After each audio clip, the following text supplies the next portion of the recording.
Dearly beloved, we have gathered here today to get through this thing called Mix CD. My name is Mike, part of the SPDM crew, and I love making Mix CDs. Each week, we give our guests a theme and an 80-minute time limit for which songs they're going to pick for their Mix CD.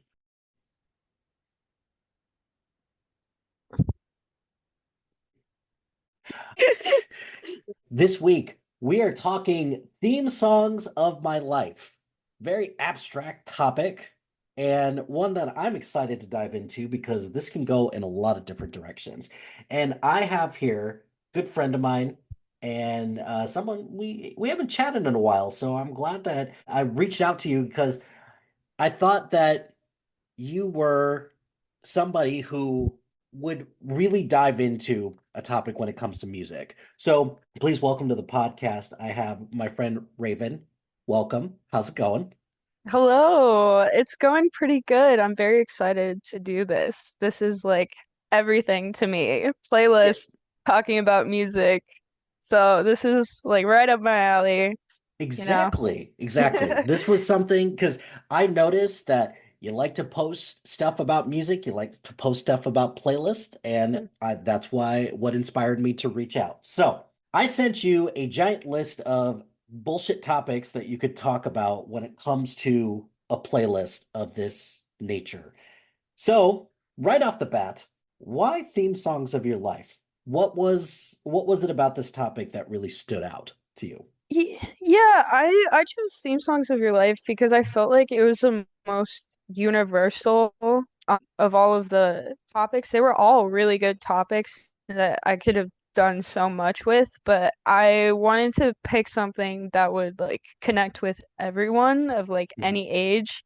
And it's also just like the way like lyrics and just like the way music makes people feel is something that we don't really talk about as much as we should. Because I feel like, music is something that everyone makes a deep connection with. You get into a breakup, you listen to sad breakup songs, you listen to Taylor Swift, but people don't really talk too much about like in depth about how the music makes them feel and how they connect with it.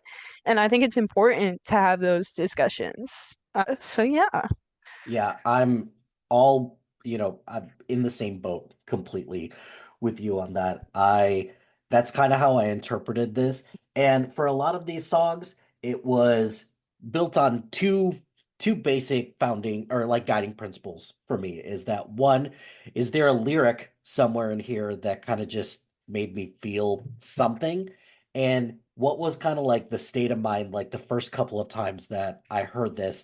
And since then, what has been the thing that has kind of kept this part of my playlist, I guess, that has kind of withstood a little bit of the test of time. Some of these songs, I'm not going to lie, they're a little embarrassing for me, so I'm going to get a little vulnerable in this respect, but also it represents so many different eras of my life as well to take a Taylor Swiftism in a way, even though Exactly. it's not like Taylor Swift was the first person to pioneer something like that.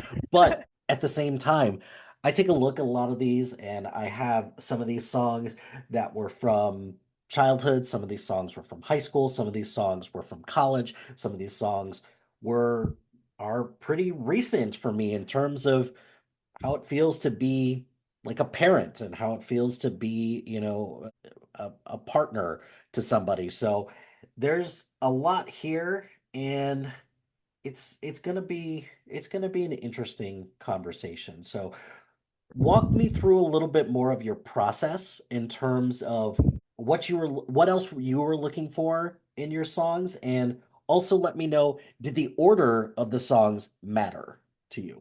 Yeah, so I actually did the exact same thing as you. I kind of just went through like all of the music that I've like listened to throughout my whole life. I go through like phases, and a lot of them are reflective of like my age and like the things that I've experienced in my life. And that's like a universal experience. Like you grow and your music taste grows and what you connect with changes over time.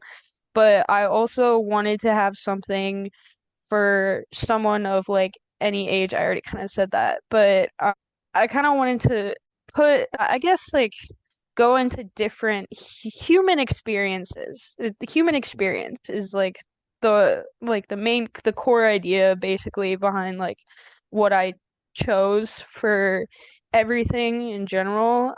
Because the human experience is different, but also the same for Mhm. everyone. So I wanted to have like some variety in like genres, just like artists, as much as I could to just get all all encompassing songs on there. Yeah, that's Mhm. pretty much it. Yeah. Did you arrange these in any particular way, Oh, or did you yeah. or did Yeah. you kind of just make your list, do some cuts, and then that was it?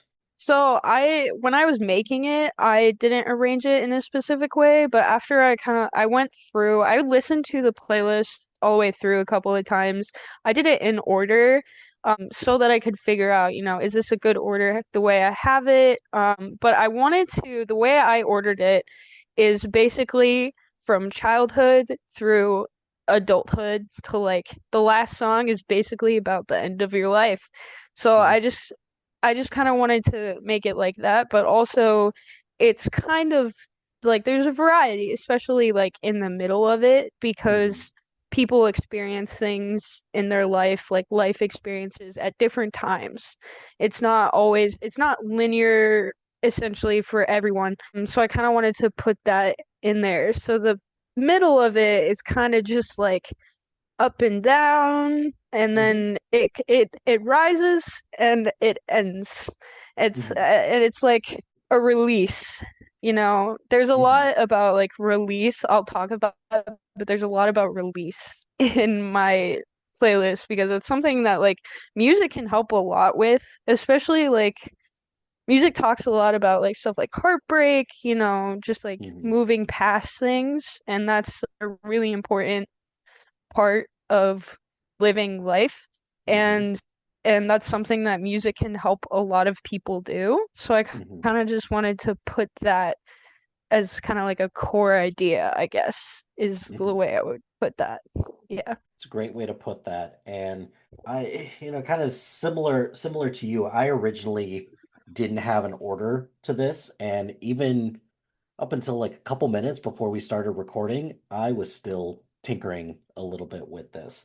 And I ended up not so much doing something in linear order, kind of similar to what you did. I kind of did things kind of based on, you talk about release. And what I kind of found with mine is that mine is kind of like a wave shape in a sense, Hmm. is that, you know, you have kind of like you're at the ground level and then you go down because shit happens in your life. And whether in you know heartache, that's a great one to kind of lead off with, because you know heartache can mean a lot of different things, whether it's in a relationship, whether it's in a friendship, whether it's in something that you didn't get, or you got in trouble or something like that.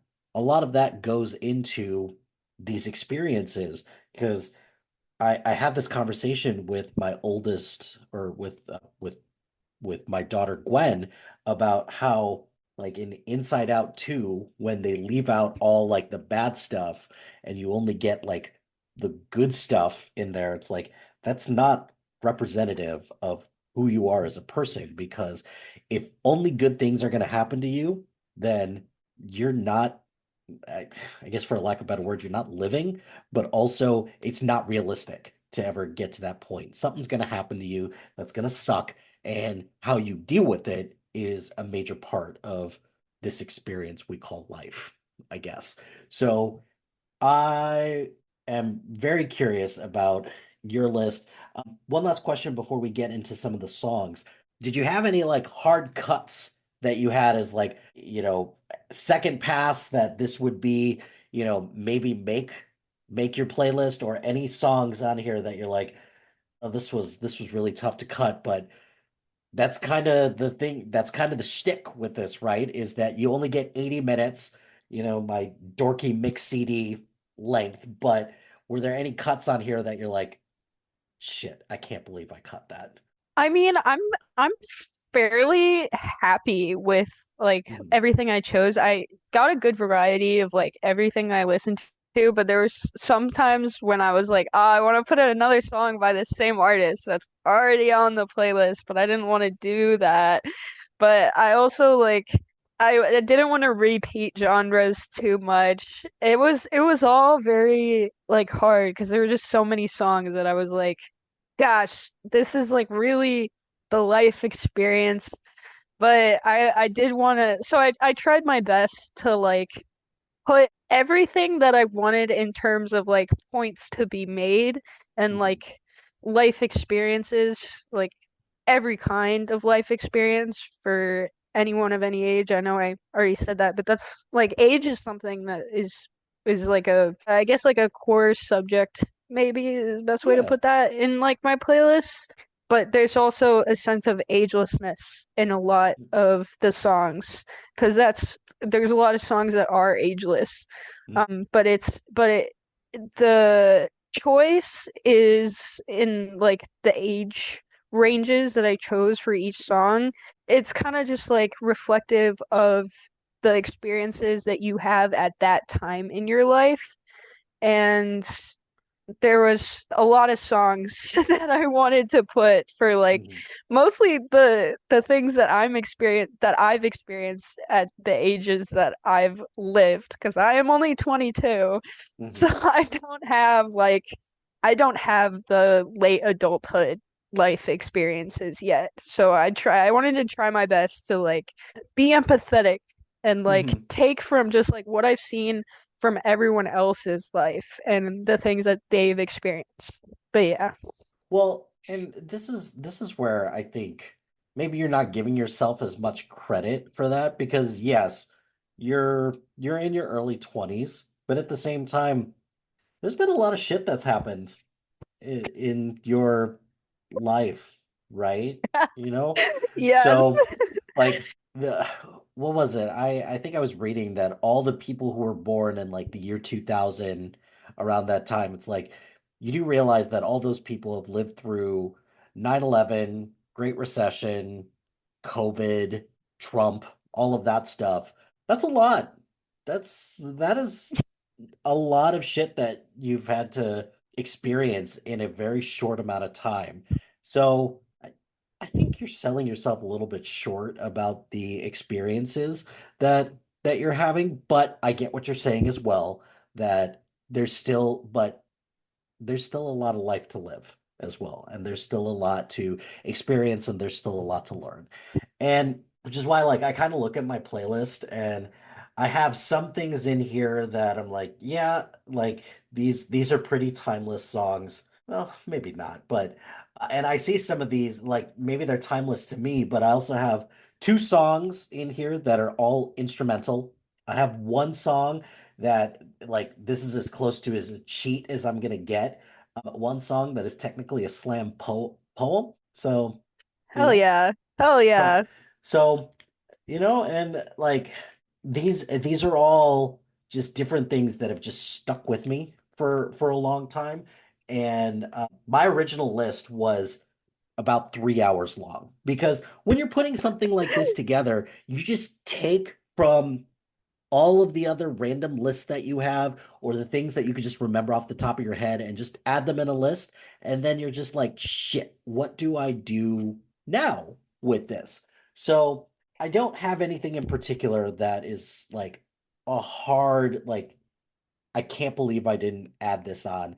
But I have a feeling that one of these days, let's just put it this way. I have a feeling that one of these days I'm gonna make a volume two of this because as you remember stuff or as you continue to experience stuff.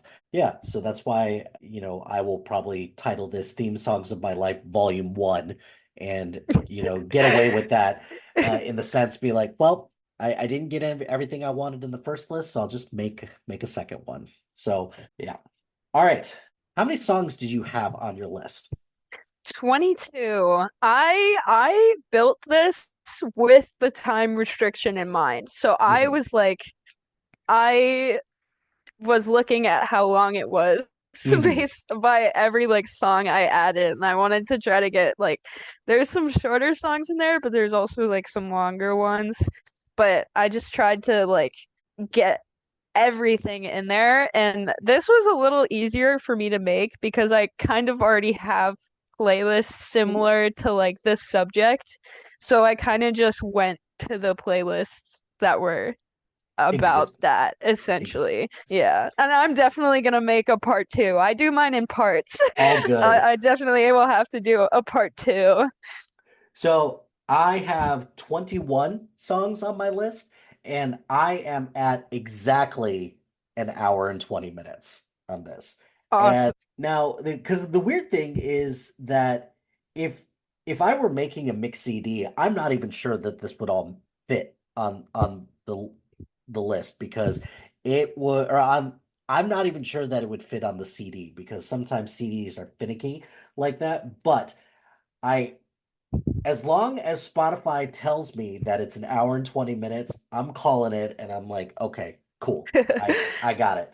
So, since we have around a similar amount of songs, why don't we group this in threes? So, you go your first three, I'll do my next three, and then we just keep going with groups of three because I've done it back and forth when it's one, like just one to one, and I don't want to say it took forever, but it kind of did. So, uh, Yeah. so, so let's start with, do you want to go first? Or do you want me to go first? I'll let you go first. I want to know what you put together. Because I know what I put together, but I don't know what you put together.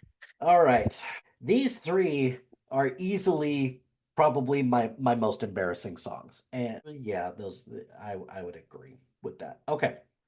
So, I wanted my first song to be rooted in the phrase I believe somehow. And like I have a go-to song for something like that, but I ended up not picking it because I've put it on other playlists before. So for the sake of variety and the sake of trying to change things up a little bit, my first song is called Affirmation by Savage Garden. And I That's a see what you're sick title. I see what you're doing right there. So the first time I heard this, it was from it was in high school, my freshman year, second semester, I took a studio production class, and we had to make a family tree type of production, and we had to pick a song in the background. My song, looking back at it, was grossly inappropriate for the song that I picked. I am taking that one to the grave. Maybe I will tell you afterwards. But yeah, it's funny when you look back at some of the songs that you liked in high school and you're like, yeah. And then you determine, oh, this is what the song's actually about. Like, I'm a fucking idiot. Like, why did I not listen to that? But somebody picked this song and I liked it. It's got a good beat. It's basically a set of I believe statements. Like the first lyric is like I believe the sun should never set upon an argument. I believe that happiness comes in other or comes or doesn't come from other people's hands. Things like that. So I asked the individual, "Where did you first hear this song?" Granted, Savage Garden was like kind of a bigger band when I was in high school, but also Savage Garden was something that people were always embarrassed to admit that they liked listening to, like I'm doing right now. So she told me that the first time that she heard this was at the 2000 Olympics in Sydney, where this was like the theme song for it. I was like, well, that's weird. That's So an interesting so selection. but I look back at this song and it sums up a lot of different things that I really admire that people can just put that out there and say I believe in blah blah blah, and it's like all kinds of different things. It's not like he's just talking about, political beliefs or religious beliefs or anything like that, although it touches on all of that. And it's there is something to be said about wearing your values on your sleeve like that in such a way because I try to do that as much as possible.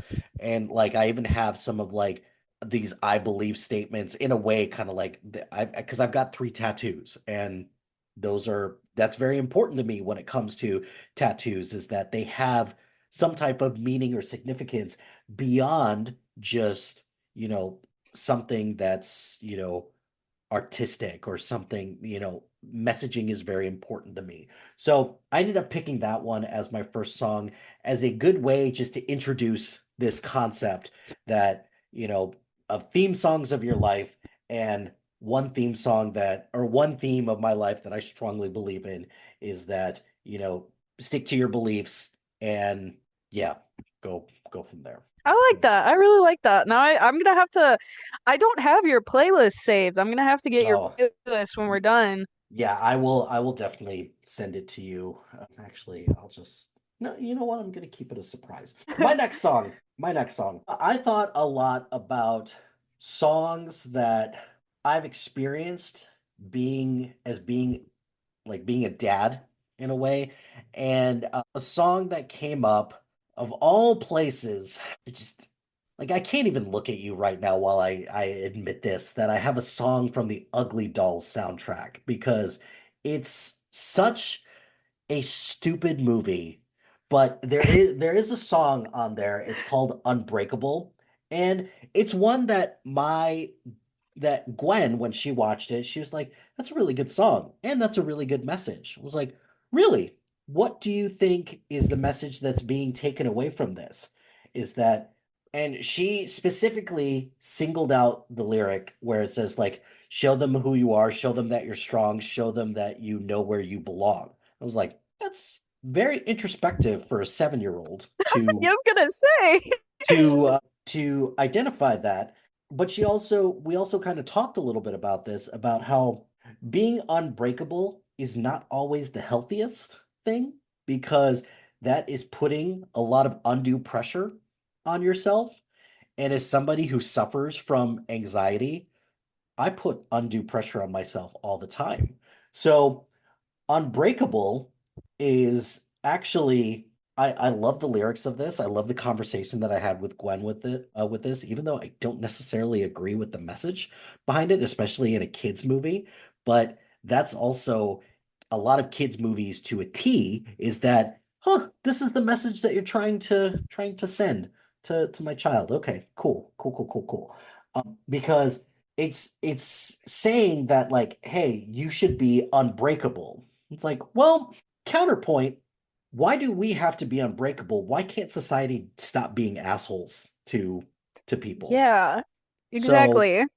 so it's like I get what you're trying to tell me, but I remember the conversation that I had with Gwen when we first listened to this, and also it comes at a part in the movie where I'm like, oh, this was a cool sequence, and I enjoyed this. Plus, it's by Janelle Monáe and Kelly Clarkson. Oh, Janelle. I love Mhm. Janelle Yeah, and Kelly, but Janelle. Janelle mainly. And then my last song, this is I picked the song "Everything Is Awesome" from the Lego Movie because Yes, yes. the reason why I picked "Everything Is Awesome" is because 90% of the time when I quote this song, it is when everything is not awesome.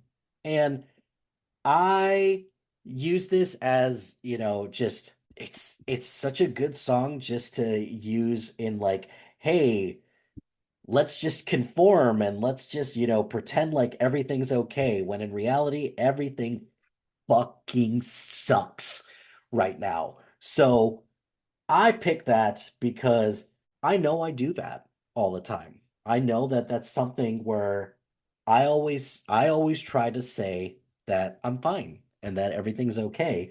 But in reality, no, not everything is awesome, nor should everything be awesome all the time. So I know that is not the message that the song is trying to tell me, but I cannot deny that I use this as a gift anytime that someone is like, "How you doing?"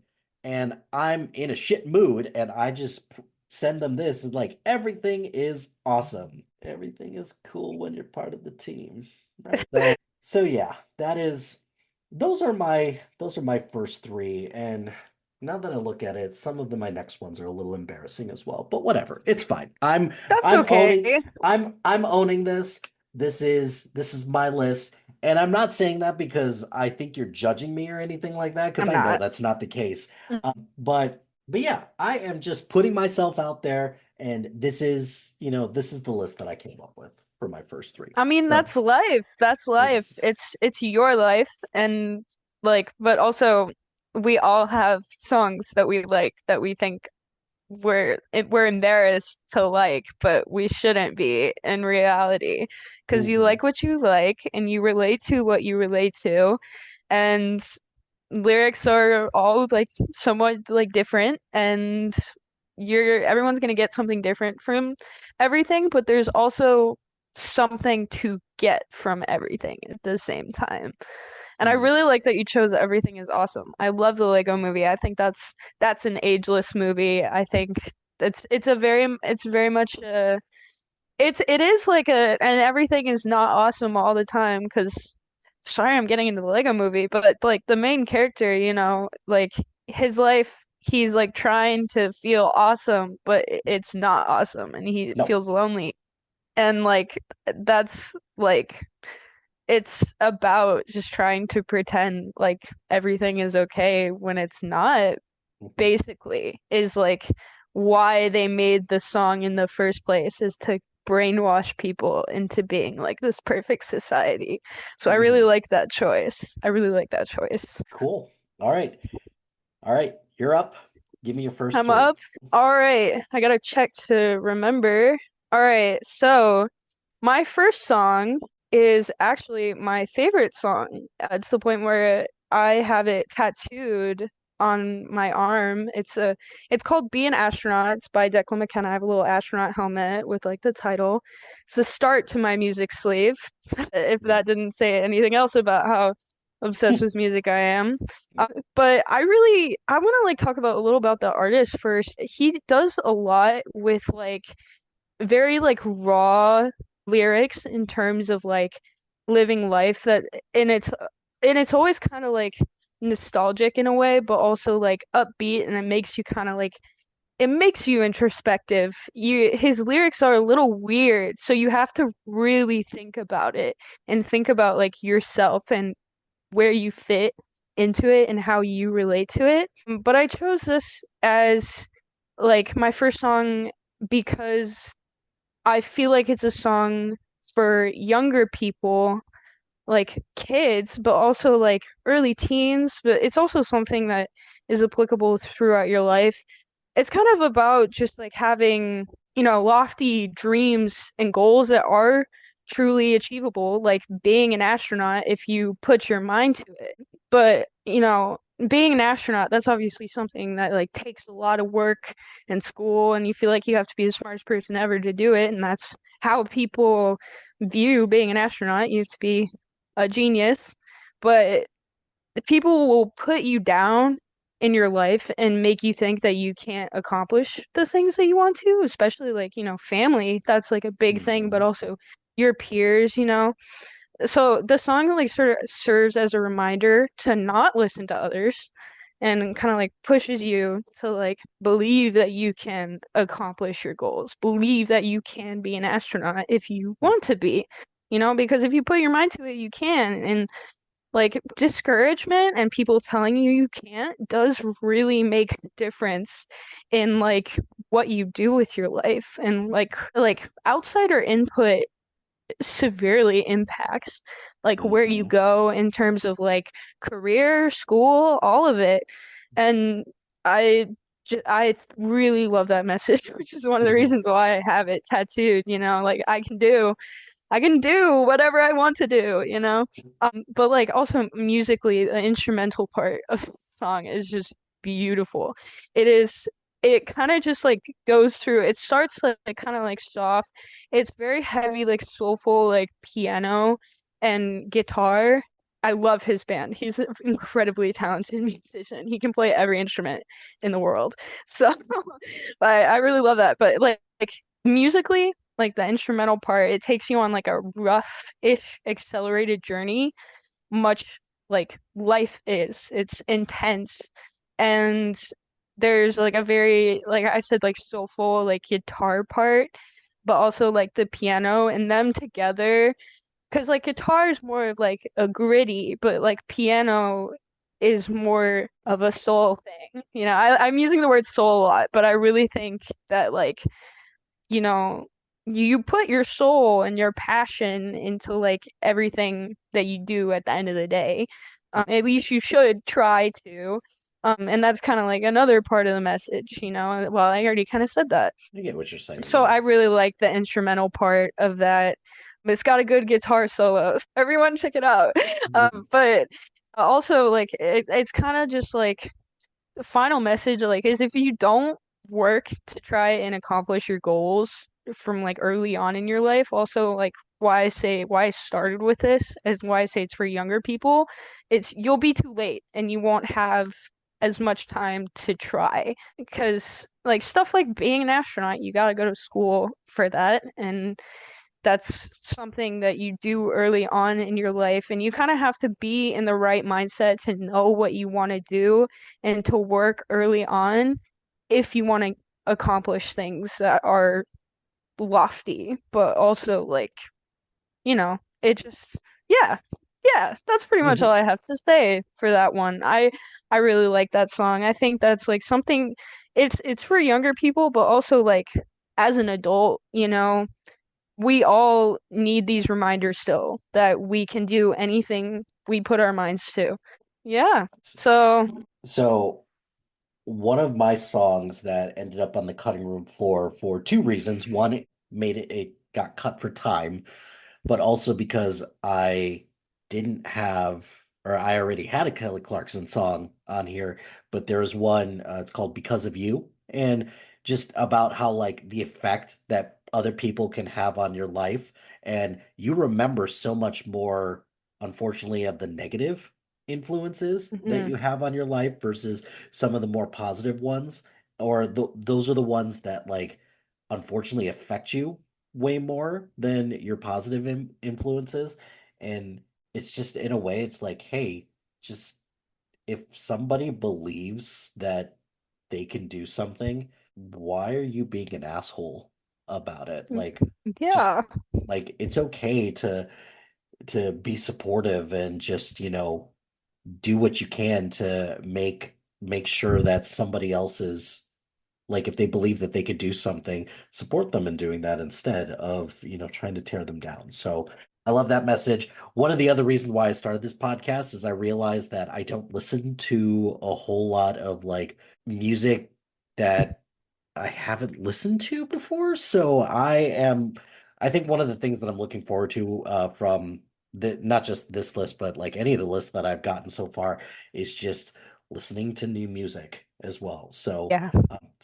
and since you said that this is your favorite song, I'm looking forward to listening to that. So cool. What's your number two? My number two is a crowd pleaser, everyone's universal favorite. It's Everybody Wants to Rule the World Mm. by Tears for Fears. And I put this at the beginning because I think this song, and it like when I say crowd pleaser, like it's everyone knows any age, anyone loves this song. Anyone. I call this song a certified crowd pleaser toe tapper.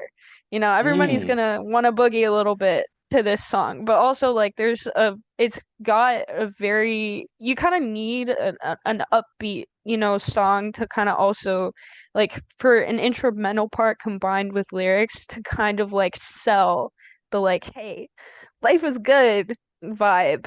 But Mhm. also the song I think is a lot about how you can control your own life and you need to remember that you can do that and not let not always let because sometimes outside influence and like from other people of like how you live your life can be a good thing, but that's not always a good thing.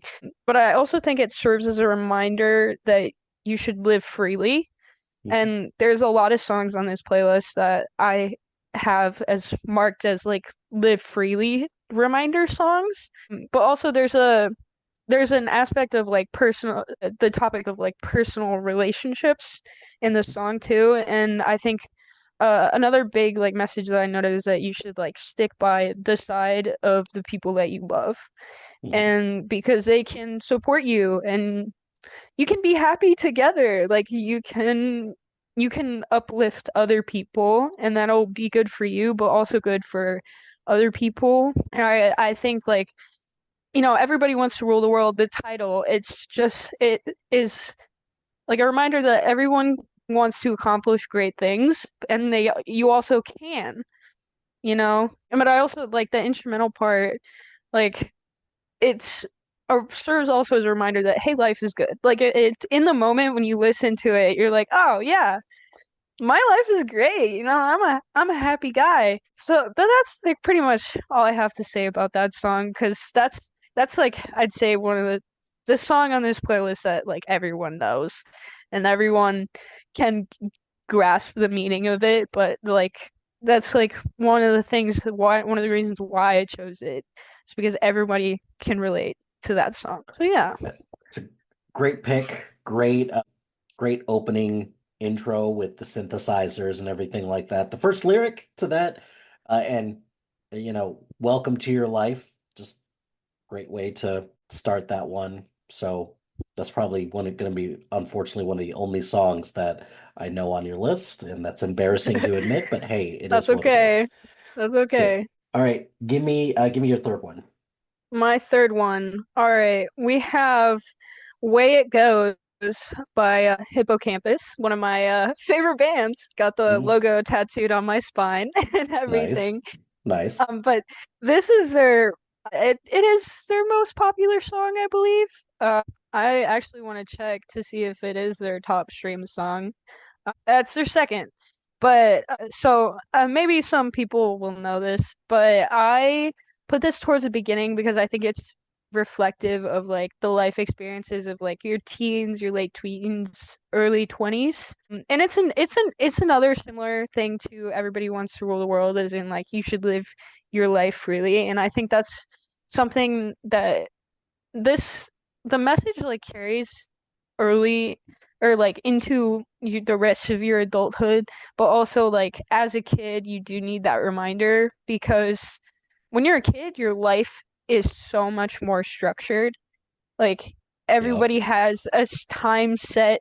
Like oh, you go to this grade, you go to high school, you go to college. You know, everybody has expectations that you do things in your life in a certain order, but we shouldn't always we shouldn't think we have to do that, you Mhm. know? Like I took a break from college for my mental health and I felt the pressure of, you know, I have to graduate in 4 years. I have to graduate in the time at the on the day that I was supposed to, I was meant to.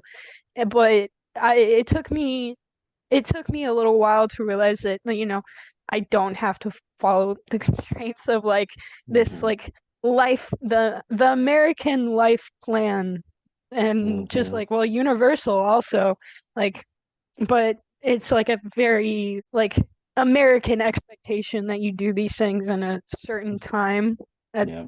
the same time. And so just like that message like don't don't restrict yourself, you know, kind of just like you kind of just gotta let go.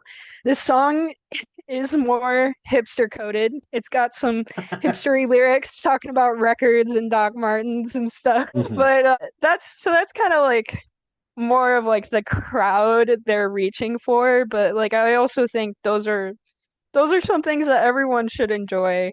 Everyone deserves a pair of Doc Martens and a nice record.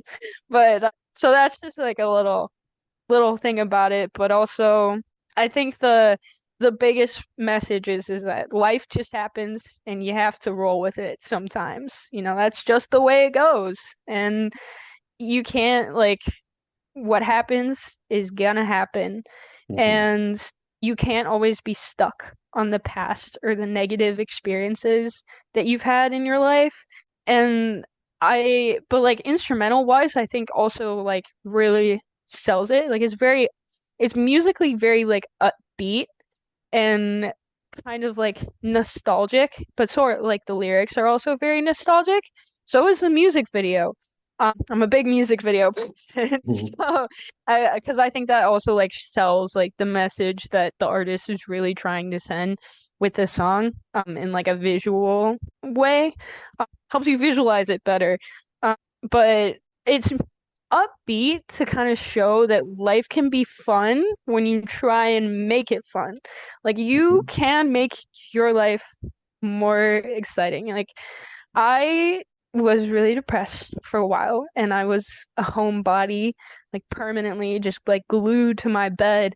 But then I started to make an effort to like even just by myself go out and do things. Like even tonight, like when I was prepping for this, I was at the bar having a beer, Mhm. just by myself, chilling, having a good time, talking to my former coworkers.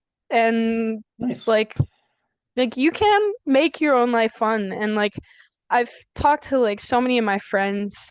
Like I have a friend right now, he's a freshman at my school and he's like having a hard time just like being he's like feels very like restricted to like his dorm and just like campus and everything. I'm like, hey dude, you can like go out and like meet people and like do fun things. Like you feel lonely because you're not really making an effort to Mhm. go outside of, just like what is your comfort zone at the moment, Mhm. So that's pretty much what I have for my number three.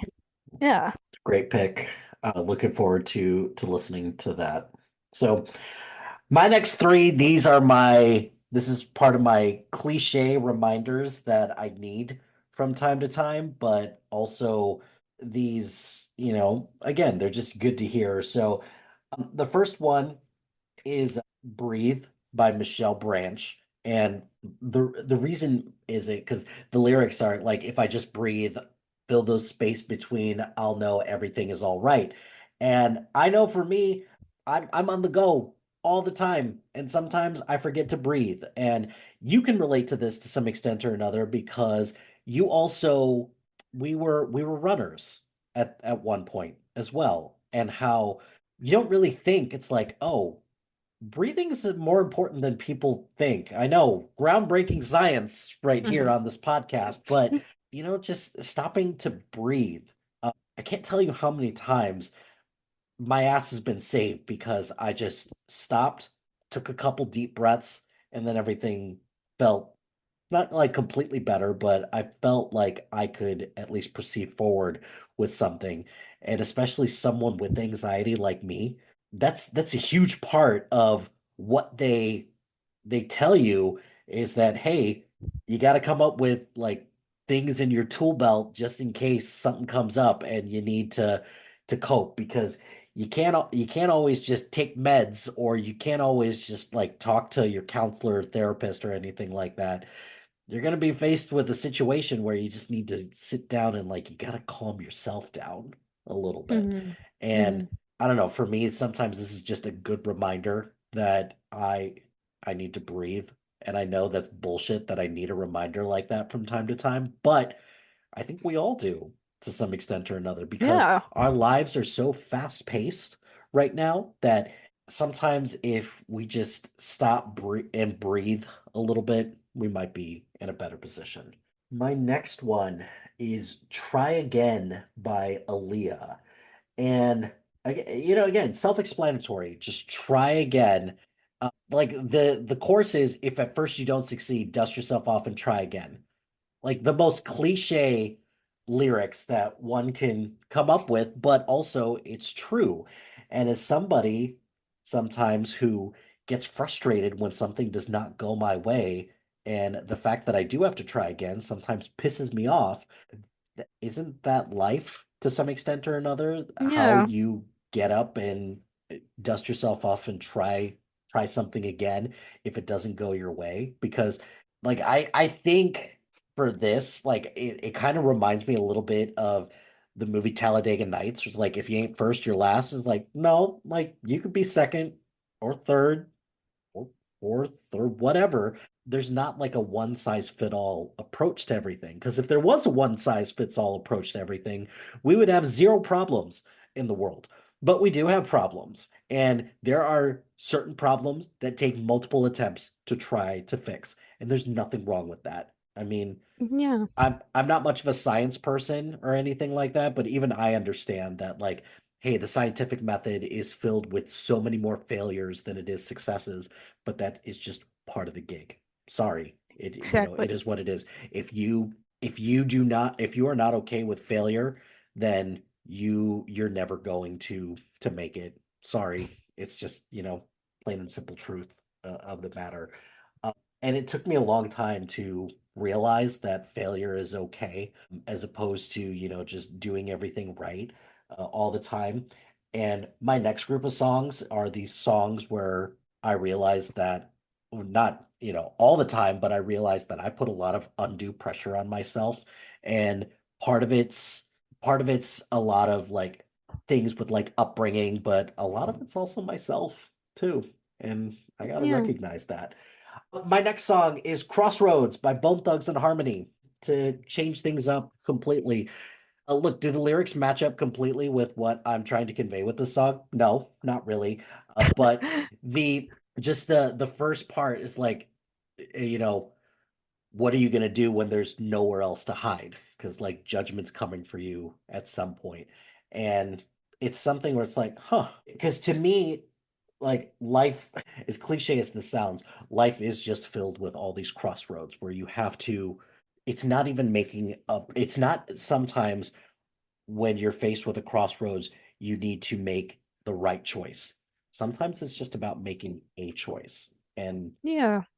there's, and it kind of connects with, the, hey, if you made a choice that didn't work out in your favor, then you got to try again. And there's nothing wrong with that. So, plus also, I love Bone Thugs and Harmony as well, and they are the only. It's kind of a cheat because one of my main rules was I didn't want to double up any artist, and Bone Thugs and Harmony was the closest thing I got to it because my next set there is Bone Thugs and Harmony adjacent thing. So yeah, those are my next three. Oh, I really like that. I especially like the making the choice like concept because like life moves fast, like you said, and like you don't always have time to sit and think like, is this a good choice? You kind of just need to make one and just kind of see what happens and roll with it.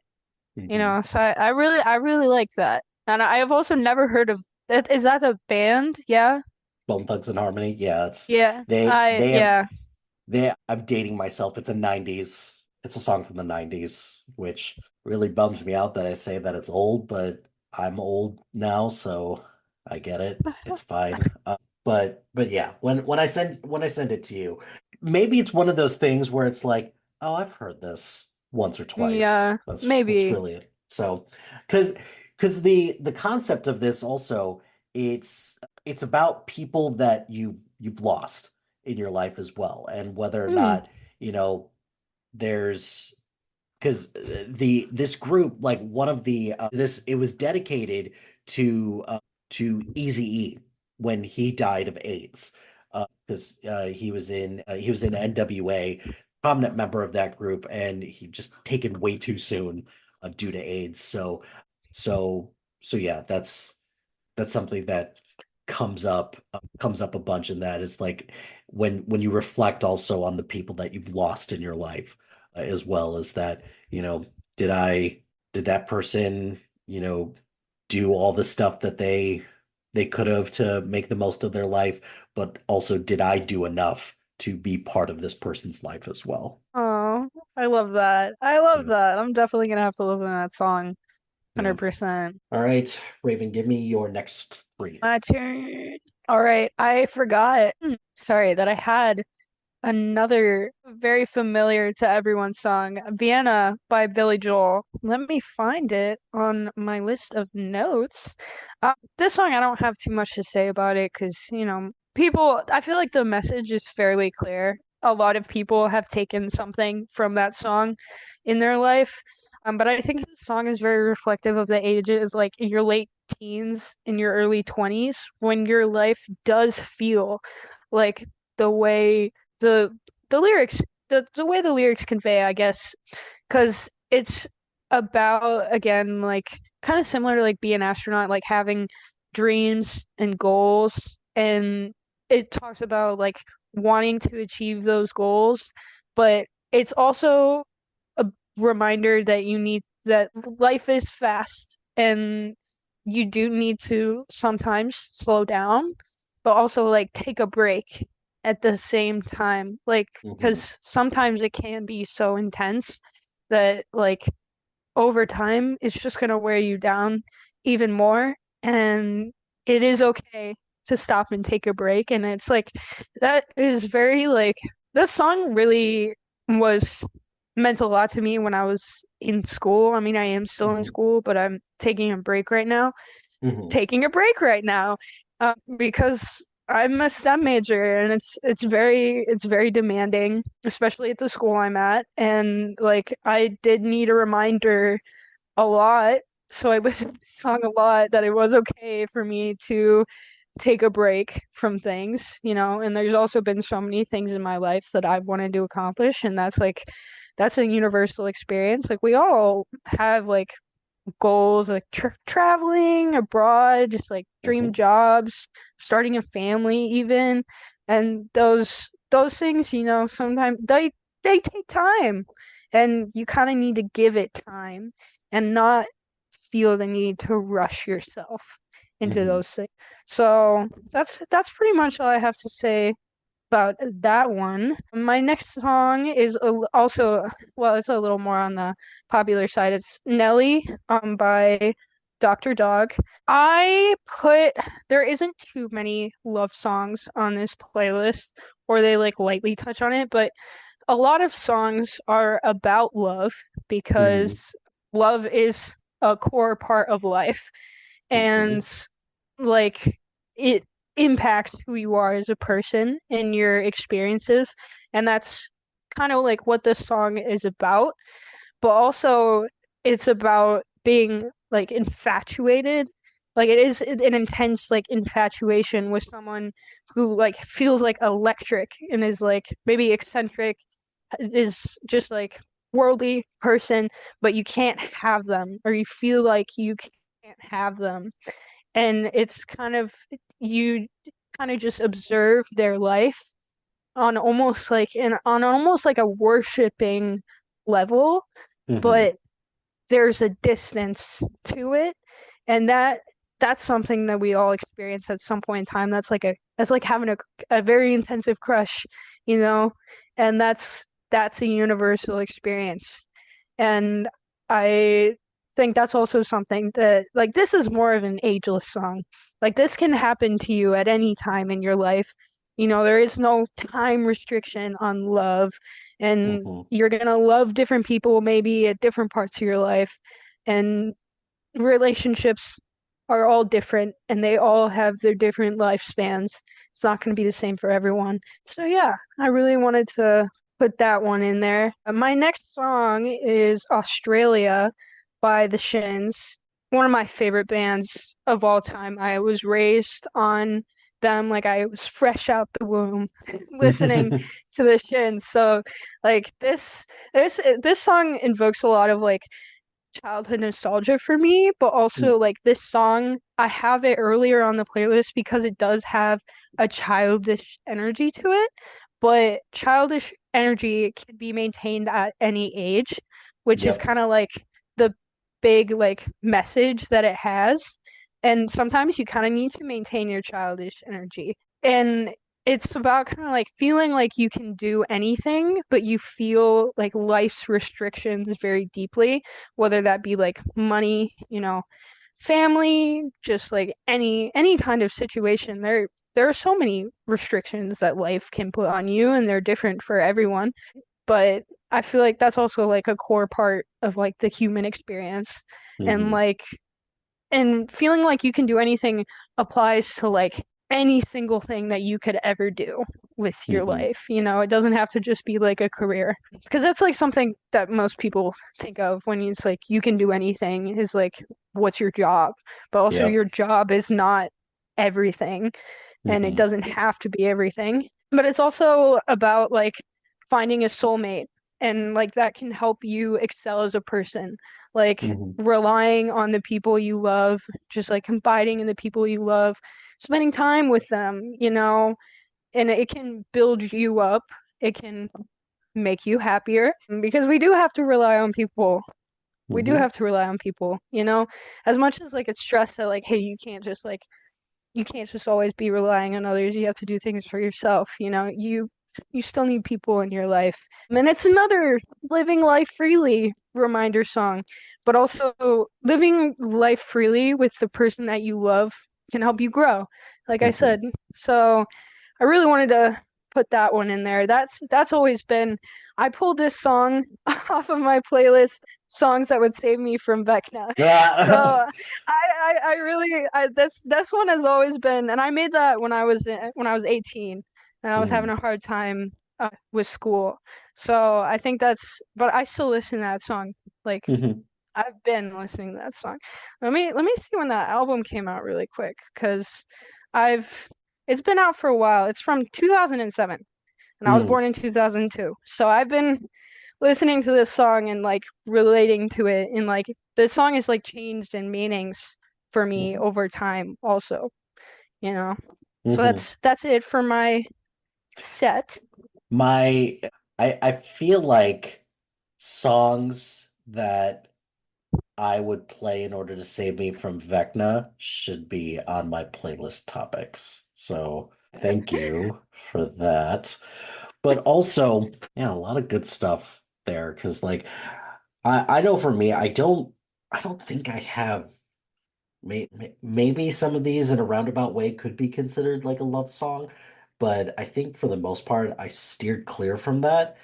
I don't really have a good explanation for that, Hmm. but because it is very part of my experience and it is part of who I am, because love is very important to me, but I don't know. That might be a volume two type of type of thing, I guess. Definitely. Now I've got a lot to think. Anyways, not gonna go down that route. These next three, this is my life sucks, and you just gotta, power through it. And my first one in this group is Storm. It's called Storm. It's by Lifehouse, and it is the way that it describes when you're going through a tough time. It equates it to drowning in a sense. And we've all been there where Mhm. you feel when you're in a storm in a sense that you feel like you're drowning and can you don't know how you're going to get out of it. And we've all been there. We all know what that's experience is like. And I keep referring to the movie Inside Out too, because this is a movie that we like my daughter's been watching a lot recently. And I've been watching a lot too because I loved it. But the part at the end, and I'm spoiled, or have you seen it yet? No, I have Nope. not. I've Okay, seen the never first mind. one. Never mind. Never That's mind. the I one with will. anxiety, right? It That's a new is. It one. is. Okay, yeah. Let's just put it this way. As somebody who has anxiety, the way that they portray somebody with anxiety, it's like, whoa, this this I've never been more seen in my entire life. So, Mm. and like even for me, like no, I cannot relate to the social pressure and just what it's like to be a teenage girl. I will never know what that's like. But I can take lessons away from that for my kids when that does come up, but also recognize the anxieties that I have and what I can do to try to, you know, figure out what to do with that. And that like I think when I came up with this list, I was thinking a lot about my anxiety because, well, isn't that like a textbook definition of anxiety when you're just like overthinking shit? But yeah. So anyways, this, the lyrics to this are just like the lyrics to this just describes like how like you kind of just wonder like how long you've like really been in some of these storms that you're in and and kind of just lamenting and like how are you going to get out? And part of the ways that you're going to get out is part of it is you making the effort to try to get yourself out, but also relying on the people that you care about that will are willing to throw you a life preserver and get you out of those tough situations. My next one in this group, this is, when you bond with a friend over a song and you're like, whoa, I did not realize anybody else knew that this song was even out there or anything like that. So one of my friends in high school, she was talking to me about a tough time that she was having. And in her case, she was having a tough time about a guy that she was interested in, which bummed me out because I was interested in her, but whatever, it Mm. is what it is. But she was talking about how she was, you know, she has a go-to song that she listened to when she gets like really sad about the situation. And she told me what it is. She was like, there's a couple lyrics in there where that she talked about that she liked, and then I recited the next part of the lyrics, and she's like, "How on earth do you know this song?" And I told her that I know this song because I also am a fan of this song. But also I have a mom and sister who listen to this particular artist a lot. So as a boy with a sister and a mom, you do not get a whole lot of say or choice in the music. Like you just don't. So you just have to deal with it. So this song is called Breakdown. It is by Mariah Carey. Oh, Um, yeah. and this is the era of Mariah Carey where she was doing a little bit more experimentation and collaborating with individuals that one wouldn't think that would make, you know, that she normally would at the time. And the two people she collaborated with were two members of Bone Thugs and Harmony. So Oh, uh yes. Crazy Bone and Wishbone are the two individuals who collaborated with her on that. But the refrain is like, I guess I'm trying to be nonchalant about it. It's like I'm going too extreme to prove that I'm like not about it. But it's like, but in reality, like we all do that. We all put up a Mhm. persona that says like I'm okay, but in reality, like you're secretly breaking down. And also, who doesn't like a good cry every now and again? Yeah. And Yeah. there's nothing wrong with that. That's something that like my even my 7-year old, I've had to come to grips with that, is that sometimes she needs to cry. And there's nothing wrong with that. It breaks my heart every time, but you sometimes feel better after you do Yeah. that. So Yeah. my next one is a song that I listen to that symbolizes a lot of what I do to myself, which is I put a lot of pressure on myself. It's called Falls on Me by Fuel. And it is one of those, the lyrics are like, and all of your weight and all of your dreams falls on me. And as somebody who, like my dad wasn't really around, and my mom, sometimes, with parents, sometimes you do feel a little bit of that pressure that you're not living up to the person that they think that you should be. And in Oh, yeah. reality, they sometimes they don't realize it's like, hey, it's not about the person you think I should be. Maybe it's the person that I think that I should be. Do you ever think about that, parent? Oh, yes. But also, it is one of those things, it is a reminder song for me that I'm not going to do that to my kids. And but it's hard as well because you Yeah. want you want what's best for them, but at the same time, you have to trust that they're going to make the sound choice that's right for them. And Hmm. that's something that I'm not ready to come to grips with something like that, especially since my oldest is only 7 and but she's growing up quick. Like all those Yeah. people are like, oh, she'll be driving before you know it. And all those people who are like, oh, she'll go to college before you know it. I'm like, well, what if she doesn't want to go to college? There's nothing wrong with that. If she doesn't want to go to Yes. college. So going to CLC is not the death trap that everyone thinks that it is. Oh yeah. And going, if she wants to go to trade school, go into the military, whatever. I will support her, support both of their decisions, no matter what they want to do. And it's sometimes tough because I don't want like this is the thing that like every parent goes through. It's like they look at like their own upbringing and then they have to come to terms with like I can't just rely on how my upbringing was. I gotta kind of forge my own path, or else my kids are going to have the same fucked up everything that I have, and that's not something that I want, even though I know to some extent or another that some of that stuff, not everything, some of that stuff is inevitable, unfortunately. Yeah. So, but I know I put a lot of pressure on myself. Some of it's on upbringing, but I know some of it's on myself as well. And Yeah. sometimes I don't need to have everything fall on me, and I need to learn to trust people a little bit more. So this is a good way just to remind myself. It's like, yeah, can't have everything just fall on me.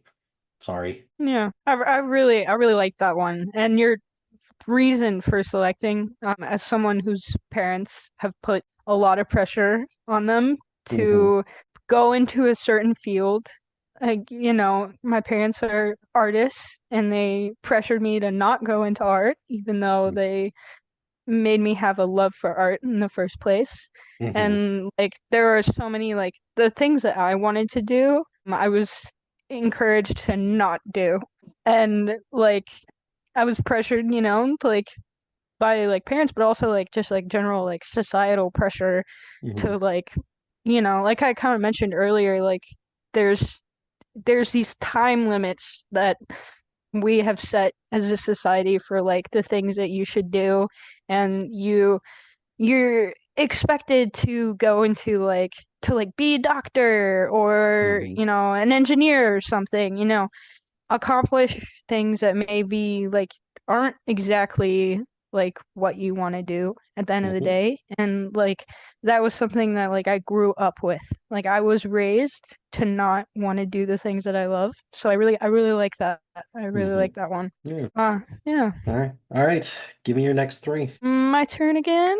All Hmm. right. First, we have Best Imitation of Myself by the Ben Folds 5. And this is Hmm. like a more of a dad rock thing. This is a song that like my dad really likes. He really likes this. Well, I'm well aware of Ben Folds. Yeah. I love Ben Folds. Yeah. So I'm sure you already know this. You know I this do. song. This one's like an ageless, I think, Hmm.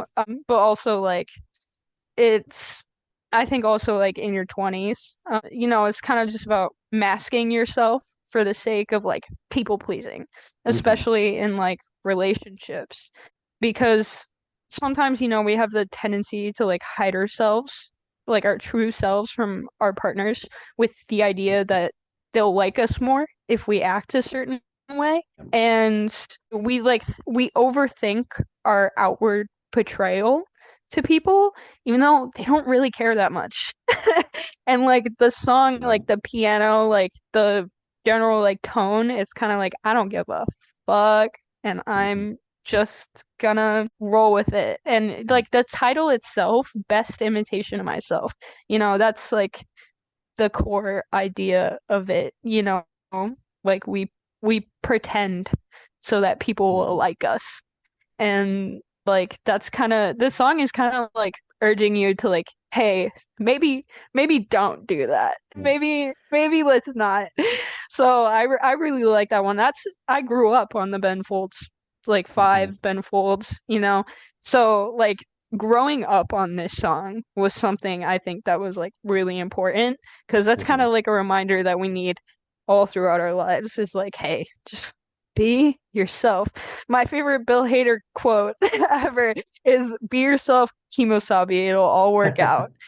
And like Hmm. that's I think is kind of just like the message of the song Hmm. also, you know. My Well, and next plus was it? also at the end of the day, look, anything Ben Folds says is just gold to some extent Yes. or another. Yep. Yep. His lyrical prowess and his music knowledge is great. He was one of the best like reality TV competition music series judges that was ever out there. He What was was a he judge on? he was a judge on the Sing Off, the a cappella one. No way. Yeah, No way. he was a judge for 3 seasons, and he was the best part Of about it. course. Because I like mean, he's just a real funny because guy. because like the first well, it was the first 4 seasons, but the first 2 seasons, it was him, one of the guys from Boys to Men, and Nicole Scherzinger. And Nicole Scherzinger, like you don't put Nicole Scherzinger on there for her musical prowess per se, even though she's a very talented singer, but they needed to balance out the judging panel a little bit. The following year, Yeah. they put Sarah Bareilles on there, who is an a cappella nerd through and through. And I was like, these three, if they judge me in anything that I do, I would love it so much. Yeah. I will Um, take any criticism from them. oh, Ben Folds' criticism was always so tech from a technical perspective, Ben Folds is fantastic. Like Yes. he is so smart when it comes to composition and when it comes to, like all the different parts of a song. So that was great, but also he did it in a way that was like palatable for people. Um, Yeah. giving people praise where they need it, even but like telling them the truth about what they need to work on in a way that wasn't like an asshole about it. Mm. So, but yeah, Ben Folds, great pick. I would support anything and everything like that anybody puts on a list that was by Ben Folds or Ben Folds Oh five. yeah. Song for the Dumped is one of my favorite. It's one of my favorites. I believe that's the one that's like, give me my money back, you bitch. I was like screaming that at like 5 years old. Nice. Very nice. And That's your awesome. parents are just gonna let it happen because that's funny. Absolutely. Yeah. But that's a good song Mhm. recommending going off the tangent. But no, I love Ben Folds. My next one is another love song. It's called Was It Something I Said, and it's by Mikey, spelled M-Y Key, one word for anyone who wants to look it up. But it's I put this one earlier on the playlist because it's more of like a post breakup in your 20s type song. Because it has a bit more of like a younger feel to it. Granted, like the artists themselves are that age. But the message that I wrote that I jot down here is that it's you fucked me over, fuck you, but I don't care anymore. But still fuck you. So and it's kind of like it's about communicating post breakup because Mhm.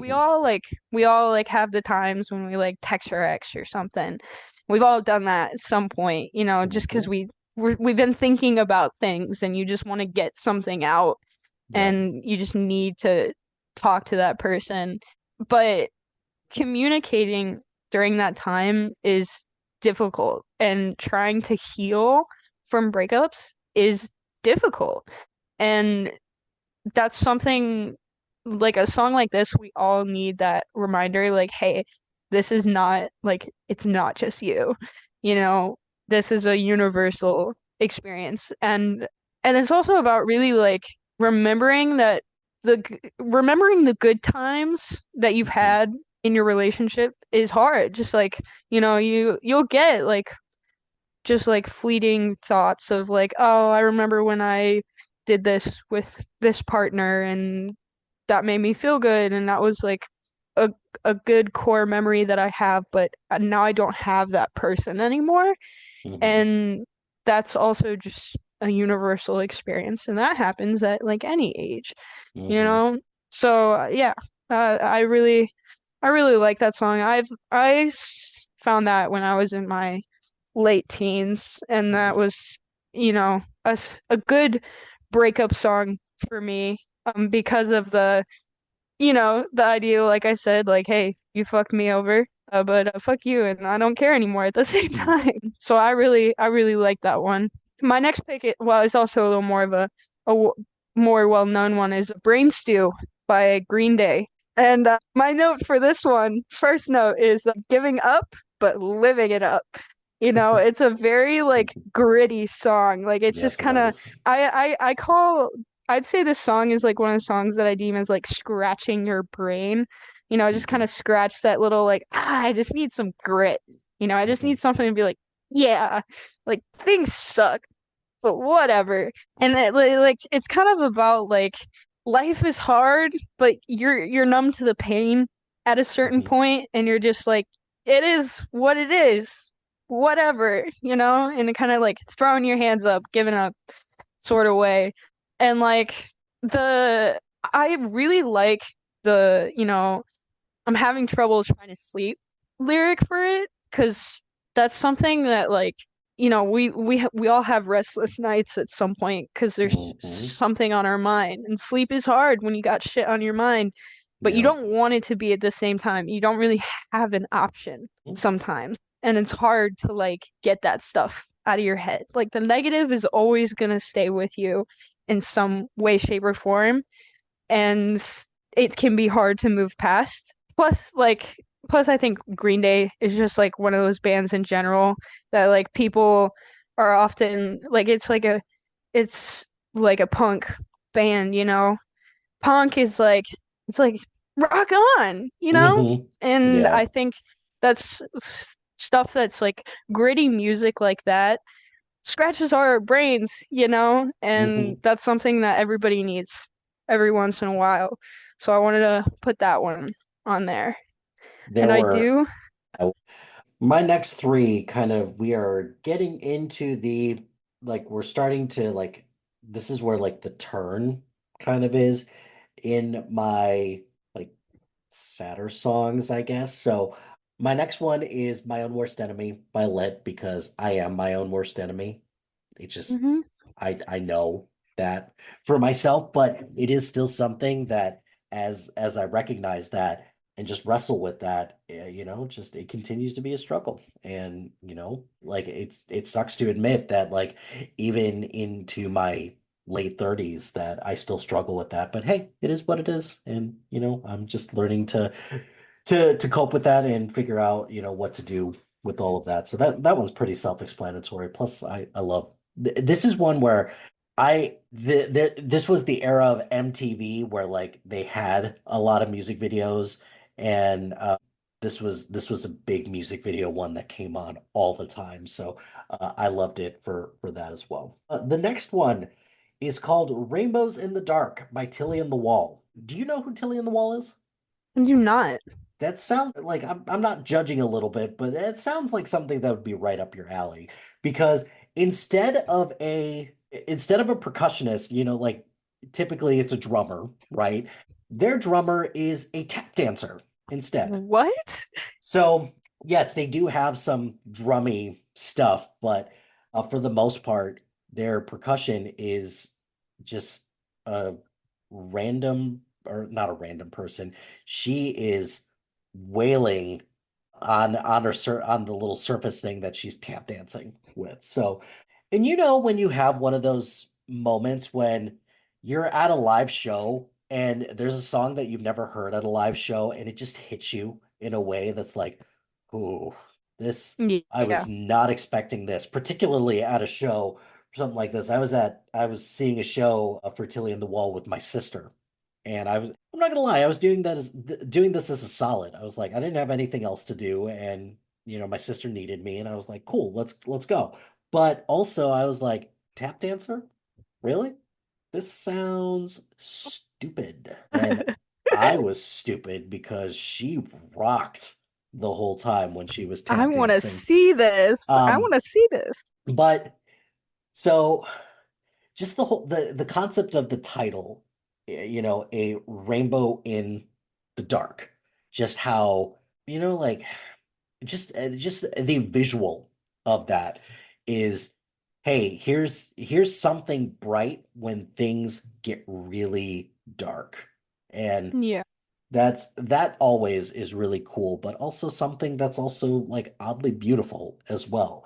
My I look back at my Greek life experience in college, and there's a lot that I hated about it, but there are a couple things that I I did take away from it, and it a lot of it does have to do with the things that are important about Greek life, like the ritual and, the concept of brotherhood. But I think of Rainbows in the Dark. I also think of like two things that came about like when we're getting initiated. And two of the things that are said is like there is order in the chaos and there's music from the noise. Like, so I look at situations like this, it's like there's always something to take away when there's like something that's kind of like dark that's Yeah. going on. And like so so I'm watching them perform this song and just listening to lyrics. I'm like, these lyrics, they're solid. But there's a point where they're, like they're building up and they're playing and things are getting really fast and then they just stop. They say like you just can't hold back the river. It was like and like I just started crying and I was like, this is bullshit. Like I should not be crying at this thing right now because I was just going through like a tough time. So but I like, and I'm not gonna say that like I heard this song and like everything was like all sunshine and rainbows and all that shit. No, that wasn't the case. But this was like a good reminder that you need, look through some of the things that, just look through some of the rough situations that you're going through and see the positive that could come out of some of those things. I do think that someone like you would like Tilly in the Wall a lot. Yes. So I am gonna have to agree with that. I feel like that sounds like something I would like. mm, I also like weird music. Like it yeah, sounds kind of weird. So it I is. wanna It sounds. It just trust me on this. Like they've got a lot of good stuff as well. So my next one is this is one that this is probably among one of my like more popular songs, but it's like a remix version of it. It's hard to say I'm sorry. It's not the Chicago version. It's I'm a huge R&B person. I love me R&B too. music Me so too. much. And there's a group called As Yet that does a version of this where they have Peter Cetera sing parts of it. But I know that it is hard to say sorry because that's kind of like admitting that you're wrong. And I don't like to admit that I'm wrong, but it's something that I know that I've had to get better at. Plus, also, we're at the point. You're right, sunglasses. Yeah, no, sorry. The bright It's, computer. hey, if do what you got to do. It's all good. So, but we are at the point in our parenting journey where we have had to kind of teach our kids it's like, hey, it's not enough just to say that you're sorry about something. Like you Hmm. make a mistake, sorry, and that's like the glorified way of just putting a band-aid on something. So Yeah. we're like struggling to tell them it's like, hey, if you really want to say that you're sorry about something, say why you're sorry and then do do better, you Yeah, know? exactly. So because it's very easy because we all do it. It's just like, oh, sorry. It's like I bumped into you and you're saying sorry, like type of thing. And sometimes we don't even know what we're apologizing for. And it's I'm sorry is one of those phrases, just like a number of other phrases that just kind of has just lost its meaning because nobody nobody understands like how to properly apologize for something. So I don't know. So for me, I know that I've had to learn what it means, excuse me, to say that I'm sorry, but now as a parent, you figure out like, oh, there's a lot of shit that like I actually have to like tell my kids or teach my kids how to do some of these things. Like a legit way to say that they're sorry instead of just casually saying that and just forgetting about anything that happened. So, Yeah, yeah. I So, like that. those are my next three. What do you got next? All right, my next three. So we're in like time wise. I'm saying we're getting into like the 20s and like the Okay. 30s here. My first one is called For Morant in parentheses Better Luck Next Time. It's a song by Doja Cat from her like SoundCloud days, like when she started. But this version is that's on Spotify is remixed by was it Com Truise? Mm. So like Tom Cruise. But so it's very synthy. It's very synthy, but the lyrics are like very depressing. Mm. It's about like drugs mostly and like using addiction to cope with your problems. Mm. Which is something that honestly I have experienced. And I used this song when like my addiction was like at its worst in my life Mhm. and when I was having a shitty time in my life. And this song was like on repeat for me. But also like it's about her experiences. It's a very like personal song. She hates the song. Like she doesn't want people to listen to it.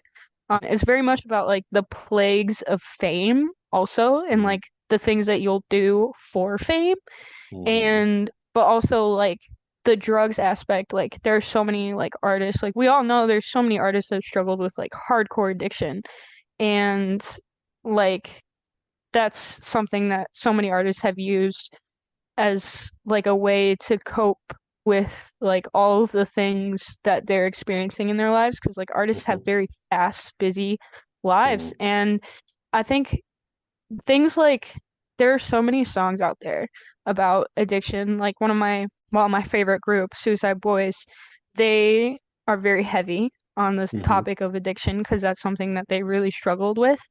And I think it's important for not only, like songs about addiction help people with addiction, but also I think people who don't struggle with it should Mhm. listen to songs about addiction so that you can understand like the way other people what other people are going through, like the way they feel, you know, just like why. Because a lot Mhm. of people don't understand the why Nope. behind addiction. And that's something that's really important. Like, you'll just look at someone for their drug use, but you won't see, like, the mental illness or anything that's behind it. Because let's be honest, majority of addicts struggle with mental illness. Like, it is a way to cope for a lot Mm. of people. And like whether, some people I'd say I have this sounds bad, but I'd say I have a healthy level of addiction now that I can like manage, but that's something that's hard to do. Mhm. And but there are a lot of artists out there that have grown, like Suicide Boys, they're sober now. Yesterday was the one of the members, Ruby's 4 year sober anniversary, and they're still out Mm. there singing about addiction. And I Mhm. think that's something that's like really important for people. But also the parentheses part of the title, better luck next time, that's the closing, is better luck next time. Like, whatever. Maybe things will get better. Maybe. Mhm. And it's just kind of like moving on through that and moving on Mhm. from addiction and all of the Yeah. things that you have done in your life to cope, you know? My next one is, well, I realize now that I have a lot of more better known songs by groups. Is "Don't Look Back in Anger" by Oasis, and I'd Mm. say this one is more of like your 20s and your 30s. Yeah. I found this song through my favorite TV show of all times, early like 2000s, mid to late, a show called Chuck. And it's the episode is him going back to school and just like, kind of like reliving his like college days, but his college At days were hard. at Stanford University Yep, and the yep, bullshit reasons why he got kicked out of Stanford. I am a Chuck yep. Stan through and through. Yes, So, I love that. Nobody else has seen that show. I oh no, love that you know that show. I love love I love love Chuck. Chuck. I love it. And I watched it at a very particular point in my life because I moved out to Hmm. California to, you know, be with some friends because they called me drunk one night and they're like, "You should move out to California." I'd be like, "I should move out to California." And like the post college does a okay job of like keeping you preoccupied with what you're doing now. I don't think college does a great job of preparing you for life after college. Like No, exactly. it's Hmm. just about, hey, get a job, and then everything's gonna be fine. I'm like, no, no, No, no, it's no. it's it's actually it's actually harder than you think, college. But I moved out to California. I I struggled to find a job, and I ended up working at a Best Buy in Burbank, of all So places. you lived like Chuck. Minus all the spy stuff, and you know, I The didn't I did supercomputer. all of that stuff, but I was like, God, I work at a Best Buy in Burbank. Oh, so Unbelievable. jealous. But yeah, I all of this to say I love Chuck. So Yes. Very good so good. show for the Yes. listeners. Please watch. Yes, I grew, please. grew up on Chuck. I was watching it on my shitbox, like massive TV, the one that still had the back on it, when it was coming out when I was like 5 years old. I was watching this show, which is probably not appropriate. Like, I oh. loved it. Mhm, I grew up on Chuck, and mhm. I've seen it many times. Yeah, But so you know the episode. You know, like they I use the do. song like a few times throughout the episode because it is such like a great message for just like, the experiences that he was going through, and it's also like universal. There's the aspect of heartbreak, he's trying to move on from his college ex, but heartbreak is a part of growth and it should be acknowledged. Hmm. And you kind of that's how you move on from it at the end of Hmm. the day. And it's like it's about like that, it relates to like that post college life moving into like adulthood, which is why I've started listening to it like a lot more lately because that's where I'm at in my life. I'm not done, but I'm getting there. Hmm. And it's kind of like that message, like you can move on from your past even if and when it's been hard. Yeah. Hmm. And like sometimes you need that reminder in the moment too. Like I will listen to this song when I need that reminder that like, yo, it's Hmm. fine. And the title, like, don't look back in anger. It's like don't dwell on the past and let it affect you in a negative way, make you an angry person because there's no point in it. Like Hmm. you're not helping yourself in any way by dwelling on things and sitting in like a negative attitude about. Well, and and that's the thing. There are so many people out there who do that because it's so much Yeah, easier just to dwell in negativity and just not move on as opposed to, you know, letting things go. And yeah, it's yeah. I remember that episode, and now I remember that song. It's a good call. That's I need to I've seen Chuck a million times through, but I need to watch it. I need to watch it again. You can never Hmm. watch it too many times. It's I great. really like the early 2000s. Like they were very heavy on the hipster 2000s vibe, and that was like everything. Hmm. Like that soundtrack is a great soundtrack. Recommend. That They is a have great Chuck has a great soundtrack. I would agree with that. incredible, incredible. You made me talk about my favorite show. I went off topic. But my next one is Oblivion by Grimes. And I actually pulled a quote of hers off of Genius, because this song is like very personal to her, but it's also like a universal experience for like women. It's about her experience with sexual assault. Mhm. And it talks a lot about darkness. And darkness is something that can be like scary for women because they fear that anything can happen because Mhm. it does. And Mhm. that's something we need to work on. Um Yeah, just a little, yeah. it's Yeah, it's horrible. mhm. I myself I have a nice, I'm gonna say it this way, a nice fat pair of balls. I like being outside in the dark. I will take a walk in the dark, but like, and I know that, but that's something that I've had to like convince my friends, like, hey, you can do that too. And, like, it is okay sometimes. Like, it it's getting better, but it's Mhm. still not great. Like, it depends. But sexual assault, like as someone who's like experienced that, not in the same context as her, like it creates lifetime fears and Mhm. distrust of male figures in your life. Yep. And that's something that she was like saying that is really hard for her, after the experience is like, and that's it happens and it becomes so like deeply ingrained in you to where you're not always thinking about it, but it affects your life in like the littlest of ways in like your relationships. And that's something that is like really important. I think that like everybody should listen to this song and kind of like to understand like that experience, you know. Women can help them feel more like, yo, I'm not alone, but also like men help them understand like, hey, maybe let's not. But Yeah. the quote that I pulled from her, she said, I can't censor myself. It's really important for me to say how I feel. I needed to put out this song. I needed to make this song. I took one of the most shattering experiences of my life and I turned it into something I can build a career on and that allows me to travel through the world. I play it live every night. The whole process has been positive, engaging with that subject matter and making it into something good. So like the song itself, she makes like electronic, like very synthy music, and like it's a very upbeat song with a very like dark meaning behind it, but Mhm. it kind of like shows that message like, hey, you know, like I can move on from this, and like her, like it is like her most popular song, Mhm. and you know, it's kind of like another of that idea of like release, kind of like releasing yourself from your fears and like the Mhm. shitty things that you've experienced in your life, being able to move on. Because sometimes, even if it's hard, you kind of just have to do that at the end of the day if you want to live happily.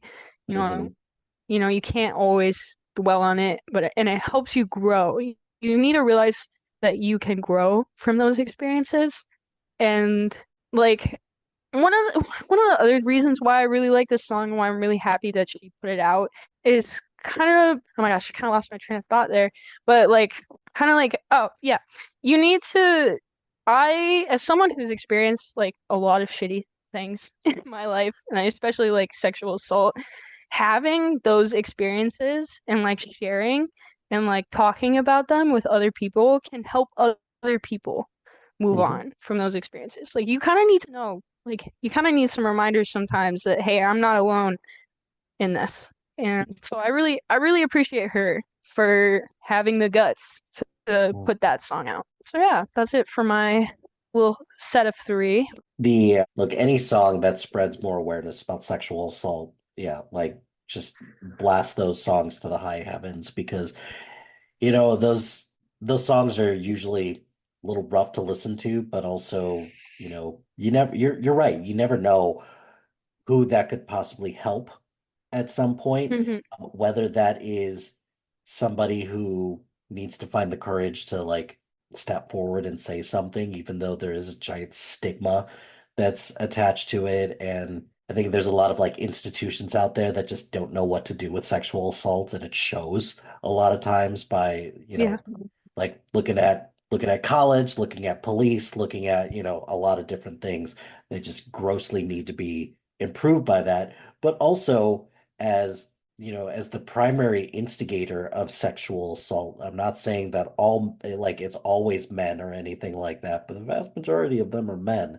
And definitely needs to be a more conceited effort by dudes to, get involved in sexual assault awareness and such. And you know, Yeah. I I volunteered at the Z Center for a little while, and like I kind of fell off of it, but it's also tough to volunteer as a guy at a sexual assault center because, like you said, there's a lot of deep mistrust, and I get that. Uh, and no matter how much you say, you're trying to be part of the solution, like can't force somebody to talk to you if they don't feel comfortable, because if that trust isn't there, then what are you even doing? Yeah. So yeah, good call out with that.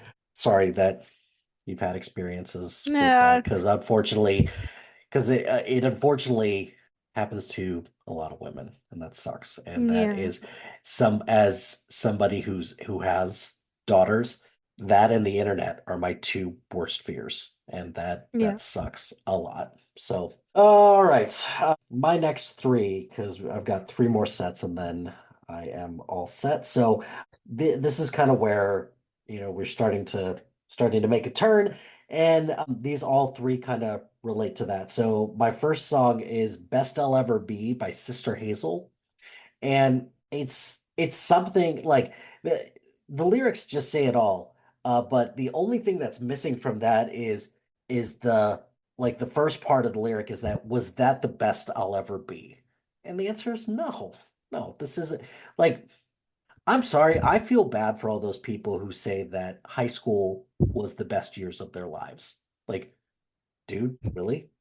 Like, you've had so much more life to live, and you like, I feel bad for those people, but at the same time, it's like, yeah, people peak in high school. It is what it is. So, and as somebody who just continues to strive to like give their best in whatever they do, it's just a good reminder. It's like, did I give my best to today, or did I give my best? And do I give my best every day? No, because I'm human, and there's days where, you know, your attitude is a choice. And boy, let me tell you, some days I choose my attitude and it is going to be shitty.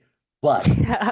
there's but there are plenty of days out there where I put my best foot forward and I look to continually strive to, did I do my absolute best today? And if I can answer yes, then I'm good with that. And if I could Mhm. look my kids in the eyes and say, like, I did my best today, I did, then I'm good with that. My next one is it's a Josh Groban song. It's called You're Still You. And that this came about because of an episode of the show Ally McBeal. Did you ever watch that show? I have not. It's about a quirky lawyer. Callista Flockhart's in it, and a lot of interesting people. But there's a part, some the she just got out of a relationship, and that was like, it was a relationship that was like, yeah, this is your guy. Like, and he just got up and left. Even though reality, the reason why he got up and left is because the actor was Robert Downey Jr. and he got arrested for drugs. So he got written off the show because of that. So they had to re-swizzle, I guess, the show. And they have this part where she is like chaperoning someone at a prom, and this really like shy guy, which is Josh Groban, he's he's being asked to like sing a song, like, as a senior at this prom. So, and he's a really shy guy. Everyone like doesn't see him, but when he starts singing, everyone's like, holy shit, this guy can sing.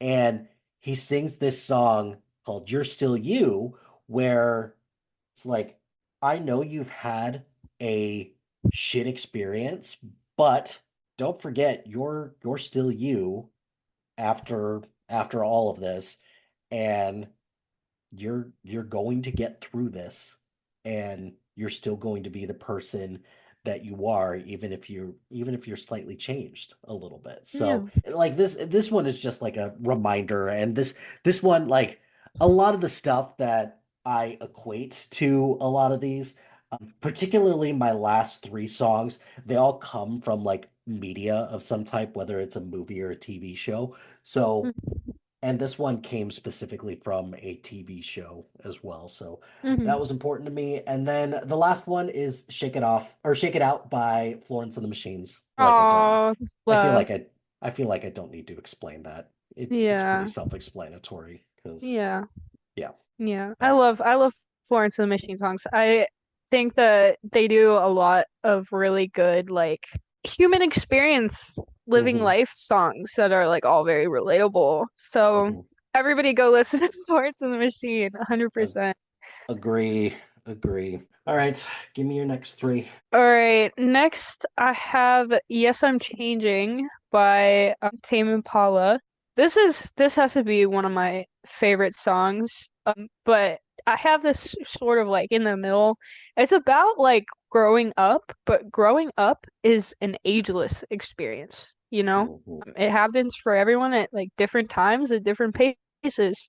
And there's a lot of like really good messages in this song. There's a lot of stuff about like getting over bad blood or hatred and moving past negative experiences and trauma, which is something that we all have to do at some point in our lives.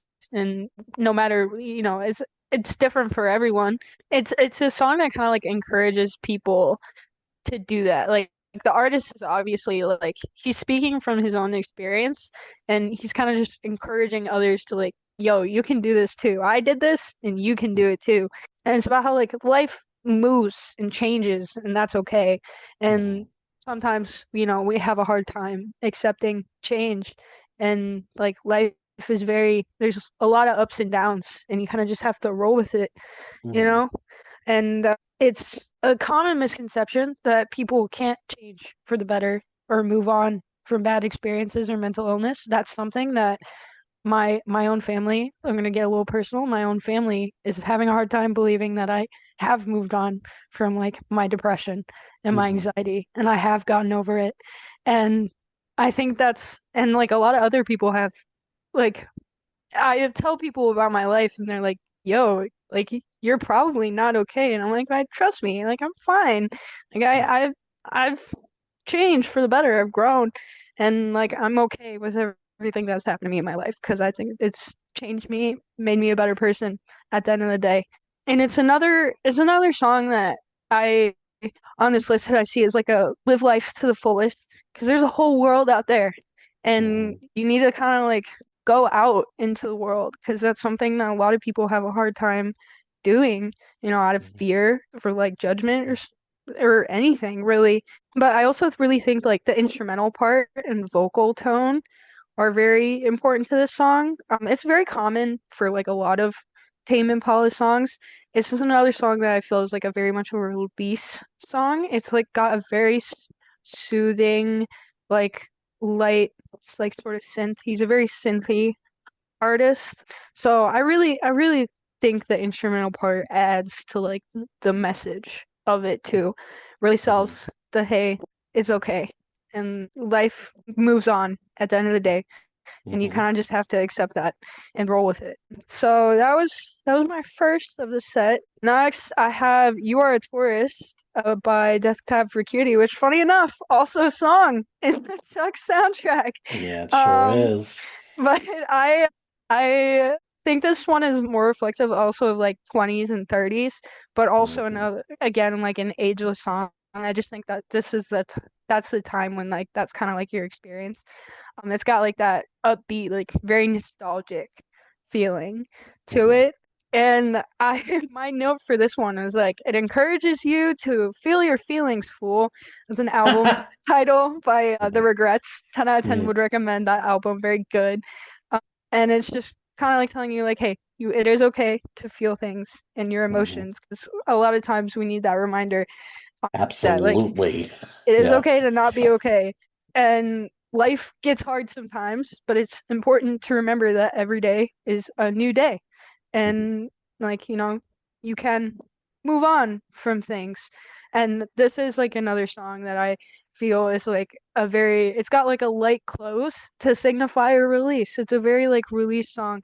And like you are a tourist, like it's when you feel like you're a tourist in the city you were born in, is like kind of where this title comes from.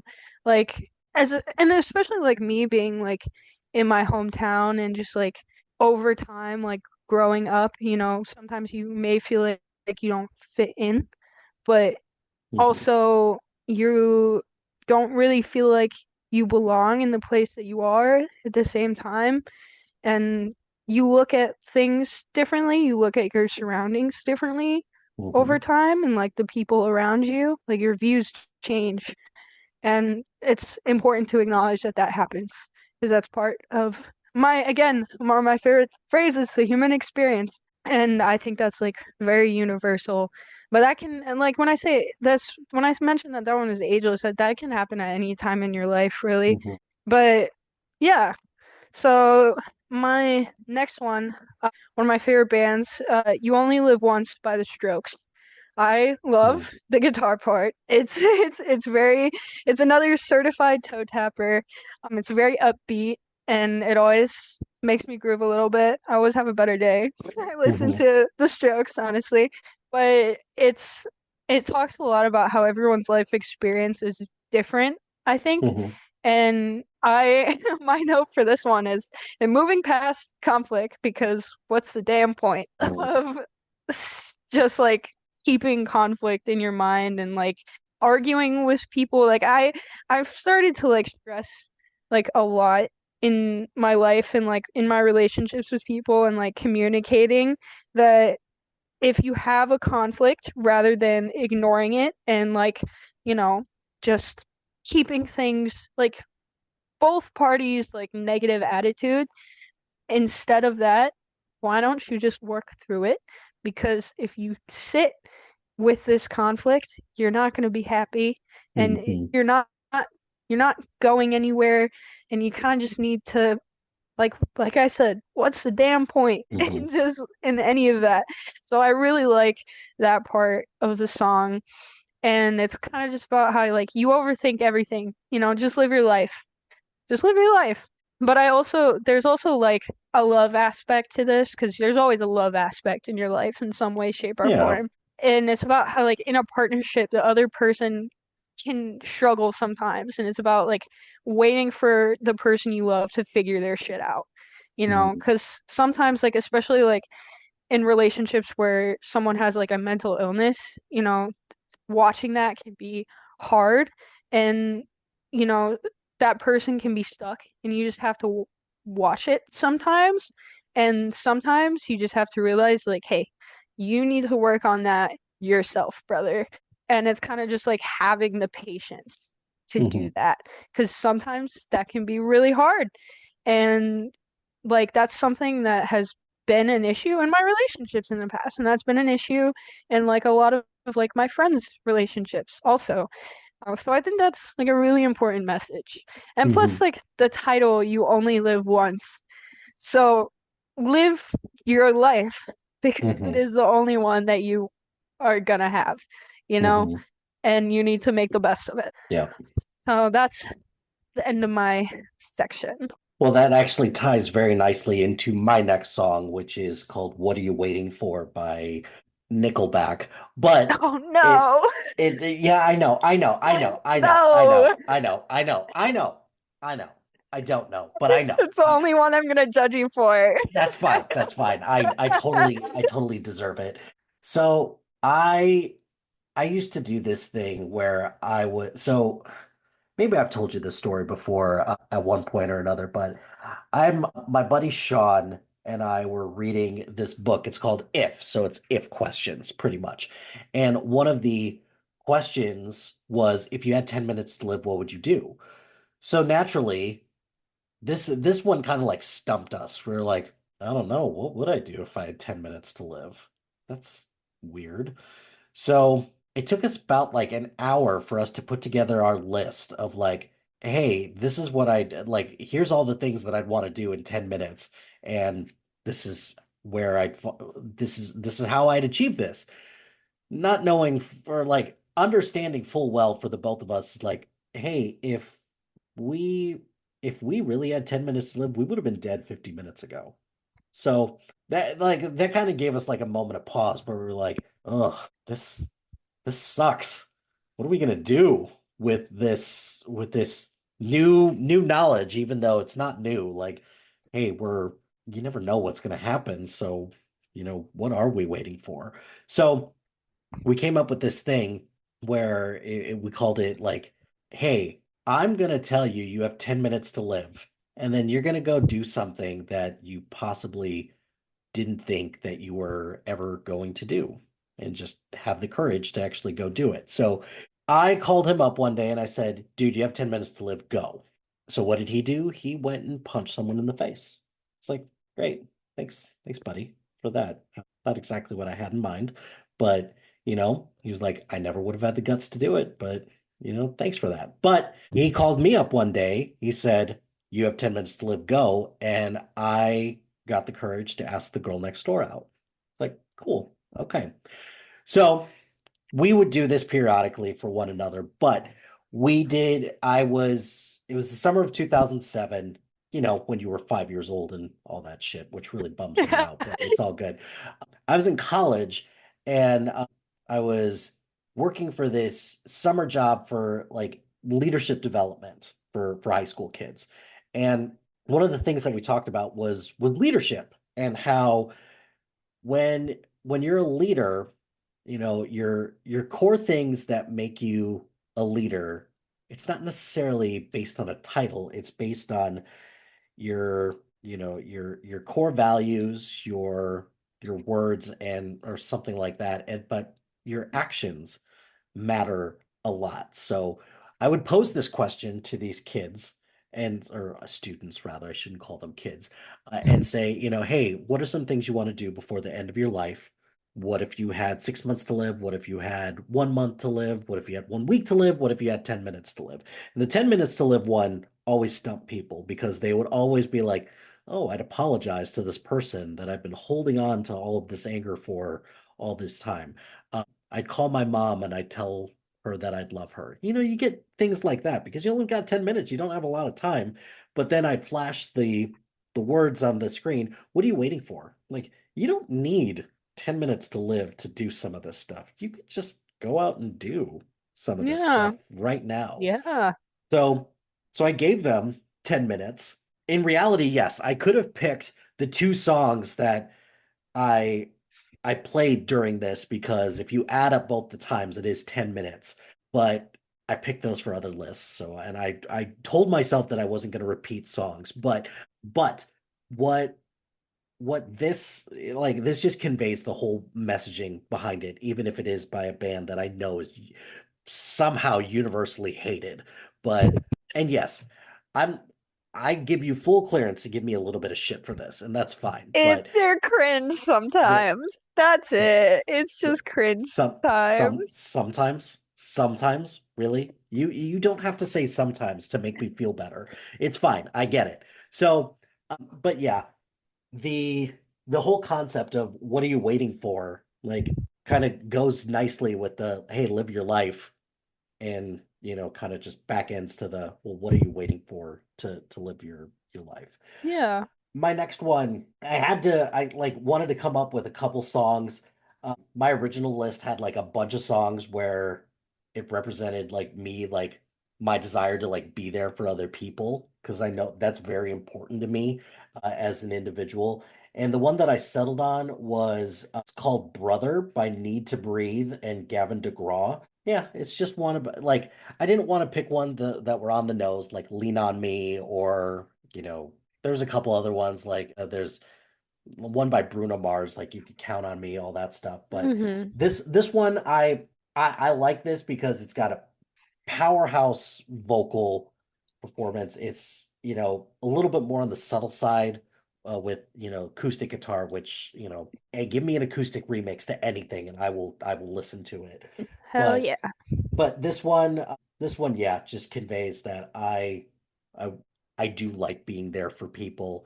I do like being reliable, and you know, I also understand that sometimes being there for people doesn't mean that you're giving people advice. Sometimes it's just about listening. There's nothing wrong with that as well. Hmm. And my last one, this is where this is where my slam poet comes in. So it's called Flashy Words. I listened to this poem at I was listening to it when I was doing a college visit, actually.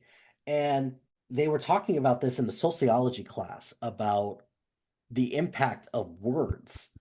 And of course, you don't like when you're in high school, you don't think all the time about the impact that your words are going to have.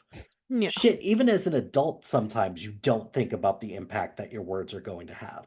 But this one, like, because the poem's called Flashy Words, and it starts with flashy words make the world turn, but it doesn't turn right. And the just the way that the lyrics all flow together and they talk about words and how it uses the words very carefully.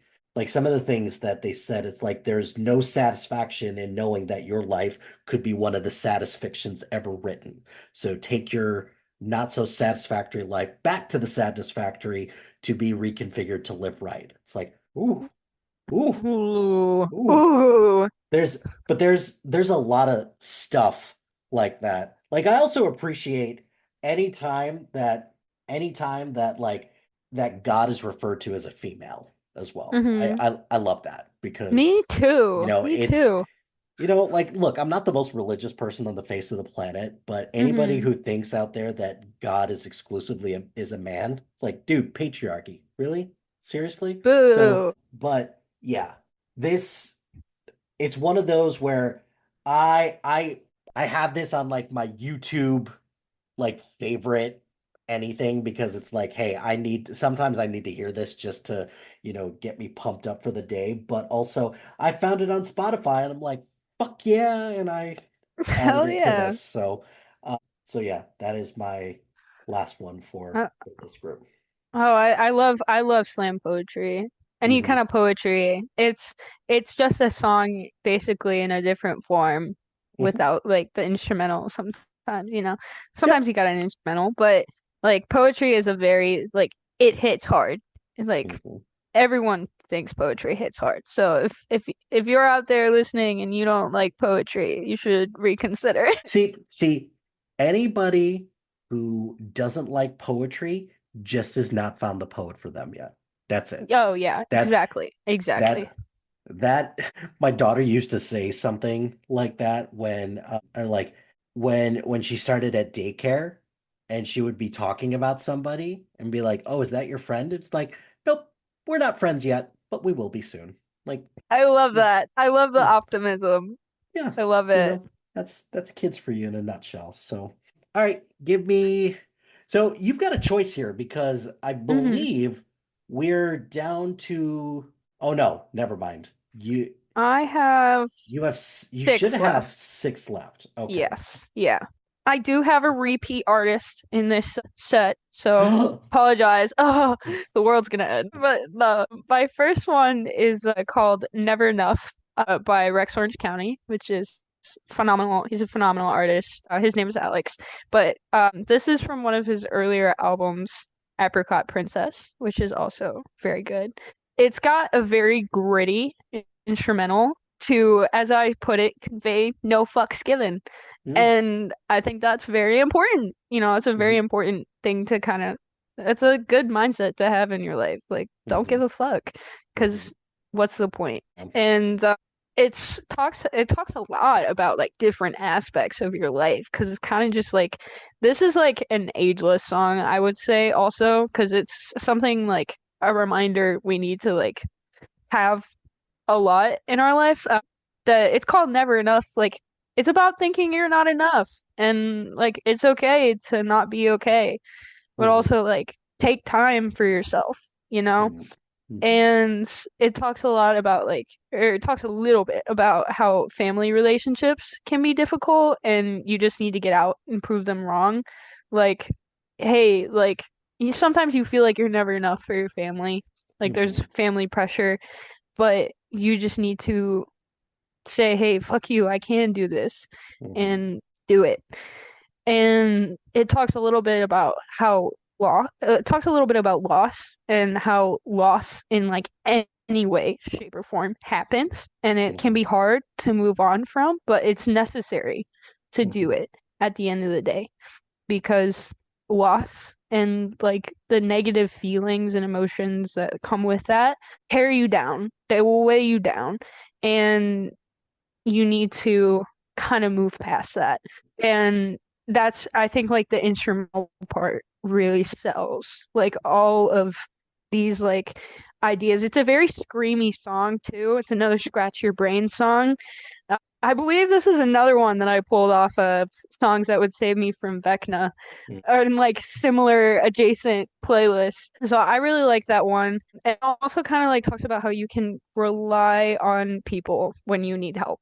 Like it is okay to do that, because a lot of us have, everyone has a fear sometimes of like, I can't go to people when when shit is hard. mhm, And because I don't want to put that on other people, or I don't want to like show vulnerability or emotion or weakness. But that's okay. That's okay. mhm, Everybody has those experiences in some way, shape, or form. Everyone has felt that way at some time. And it serves as a good reminder that, hey, you're not alone in that experience. So I really like that one. And I think that's a good album. I think he's similar to Declan McKenna. His lyrics are a little bit weird. Like one of his lyrics in the songs is, if this were a movie, you'd be taking our kids to school and I would be Channing Tatum or somebody sexy, somebody cool, mhm, you know? Just this idea, like, oh, in my mind, I imagine, like maybe that I could be this like perfect person, but like it's not Yeah. always gonna be that way. We're not all Mhm. gonna be Channing Tatum. No, So nope. I really like that. Unfortunately not. Yeah. Yeah. Good message. My I like that one a lot. I like that one a lot too. My next one is called Either Way by Wilco. This is Either Way. It- this is another one of my favorite bands that I grew up listening to. My best friend, may he rest in peace, my dog, was named after this band. It's my mom's favorite band. So I was raised on this song, and I think that was it was really important for me to be raised on this song because it's the message is life goes on either way. It's like the title. Mhm. And there will be good days and there will be bad days.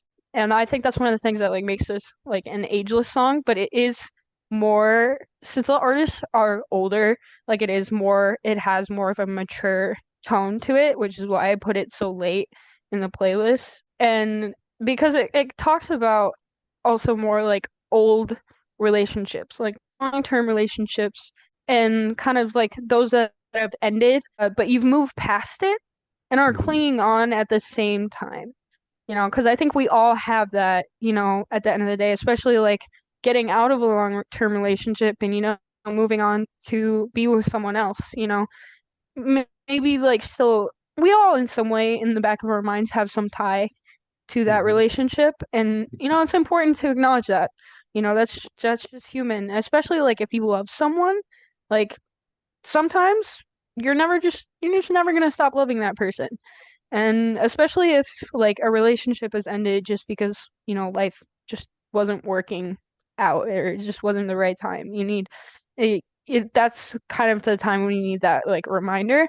And it also has this message that like if it doesn't work out, it's okay, it happens. Like that's just life. And I think that's like a really important message, which is why I put that one on there because like a lot of the songs on this playlist have that kind of message, but this is on the slower, like softer side, Mhm. and that has more of like in like most music, more of like a raw feeling to it. Like this is, I would say, one of their more like raw songs. That song really helped me through a serious relationship breakup, and I would recommend that for anyone who's also going through that. Yeah. My last one is the repeat artist. It's called Death of an Interior Decorator, by Death Cab for Cutie. And I think this song I picked out is for like moms and but like parents, but also mostly mothers because it is like has like a female perspective. Um, and this is like a later age thing, so which is why it's later. It's a song for mothers who feel stuck in a rut, like life is just the same every day, Mhm. and feeling like maybe you're not going anywhere, and aging can feel like a long, drawn out process sometimes. Like you're just like, what even is life anymore, Mhm. And it talks about like infidelity briefly and ignoring infidelity, which can tear you down mentally. But a lot of people, especially like in marriage, I don't have this experience, but this is just something that like I've like observed is just like people in relationships where the other person is cheating, if you've been in it for a long time, sometimes you'll just let it happen because you don't want to lose that person. And like that's a hard thing to watch and Mhm. experience because you're not feeling the love truly anymore, but Mhm. you do still love each other at the same time. And that's a very like it's a yin and yang almost type situation is the best way I can put that. But it also talks about like watching your kids grow, Mhm. grow up, get married, and it can feel numbing sometimes. Yeah. You don't want to see your kids grow up. You but also, you want the best for them at the same time. So obviously this is not an experience that I have. but I really wanted to put this one on there because I feel like that's like something that so many people out there experience, and it will happen to someone at some point in their life Hmm. in some way, shape, or form. Or maybe you don't want a family, but you know, maybe you don't want to get married, but you'll Hmm. experience it in some way, shape, or In form. some, and Yeah. that's a good way to put that, because if you're right, if you don't want to get married, if you don't want kids, there's nothing wrong with that, but you will experience that fundamental feeling that you're talking about at some point in your Yeah. life. It's, Yeah. it's inevitable. Sorry, it just is. But yeah, like this is a song that I've heard of, but I've never actually listened to it. Um, I so now really it's recommend that album. It's called Transatlanticism. I grew up on that album also. mhm. It's been an ageless album for me. And I think the songs have like changed in meaning over time for me, but also stayed the same. But Death Cab for Cutie, obviously I put two of their songs on here. They're a very great band. Older also. So like obviously this Jesus, song is from like a not that old. listen, Like, are you listen, kidding me? older than like older than like what my my peers would consider it older. Fine, fine. I will. Uh, I'll allow it. That's fine. I get what you're saying. All right, we're on the home stretch with my last three, and then you'll take us home with your final three. And if I thought honestly about the three that I picked to end these all come from movies of some type. One's kind of a movie, but I'll explain it in a minute. And these all come towards the end of the movies as well because they all, they all had a moment like with the like in these movies where it just kind of leaves a mark on you and you remember like certain aspects of it. So, and these are where my two instrumental pieces come in. So the first one is from Lord of the Rings, The Two Towers. It is called Samwise the Brave. It is the part. Well, first of all, have you seen Lord of the Rings? I can't hear you. I turned my mic off to drink my It's all, water. Sorry. it's all good. But I it's complicated because I live in a family of read the book before you watch the movie, and I just have not had too much of an interest to get into Lord of the That's Rings. that's fair. I cannot blame anybody who feels that way because Yeah. those books are dense as fuck. And more Yes. importantly, I Yes. haven't even read the Lord of the Rings books. Oh And yeah. so, but I've seen all the movies. I Hmm. love the movies. In fact, the middle one, which is where this comes from, The Two Towers, is my favorite movie of all time. And the reason why is because I'll never forget the theater going experience that I had watching it because it was just really cool. But there is a speech that happens at the end when you think all is lost. And I have the whole speech memorized because I love it. I love it that much. But it ends with, it's like, hey, by all rights, we shouldn't be here. But we are, like I don't want to say the whole thing, but I might have to. No, I'm not going to. But it pretty much says, in your darkest of times, you know, people have a choice to make in dark times. They can turn around or they can run away from it or they could turn around and fight. And, you know, and the whole thing the main thing that you hold on to is there's some good in this world and it's worth fighting for. And like the first time I heard that, I was like, oh, that's that's a core memory for me right there. Hmm. And it's what I have on my first tattoo as well, is that Oh, I there's love good in that. this world and it's worth fighting for. So there's that. My number two is from the movie Doctor Strange, Oh yes. one of my favorite composers, Michael Giacchino. It's called Ancient History, and it is. Have you seen Doctor Strange? Of course I have. Big Marvel fan. Big Marvel Okay, fan. so there is a part in Doctor Strange, the first one, not the second one, the I first figured, one, yeah. where the Ancient One is dying, and her spirit form, her astral form, has left her body, and she is looking at a lightning bolt, and like It's like I've prevented countless history or futures. And I always end at this point, and her and Steven are having this conversation about like what does your future hold? And she says like how I didn't see your future, I saw its possibilities. You have such a capacity for goodness, but you Hmm. lack the like one fundamental thing that has kept you from greatness.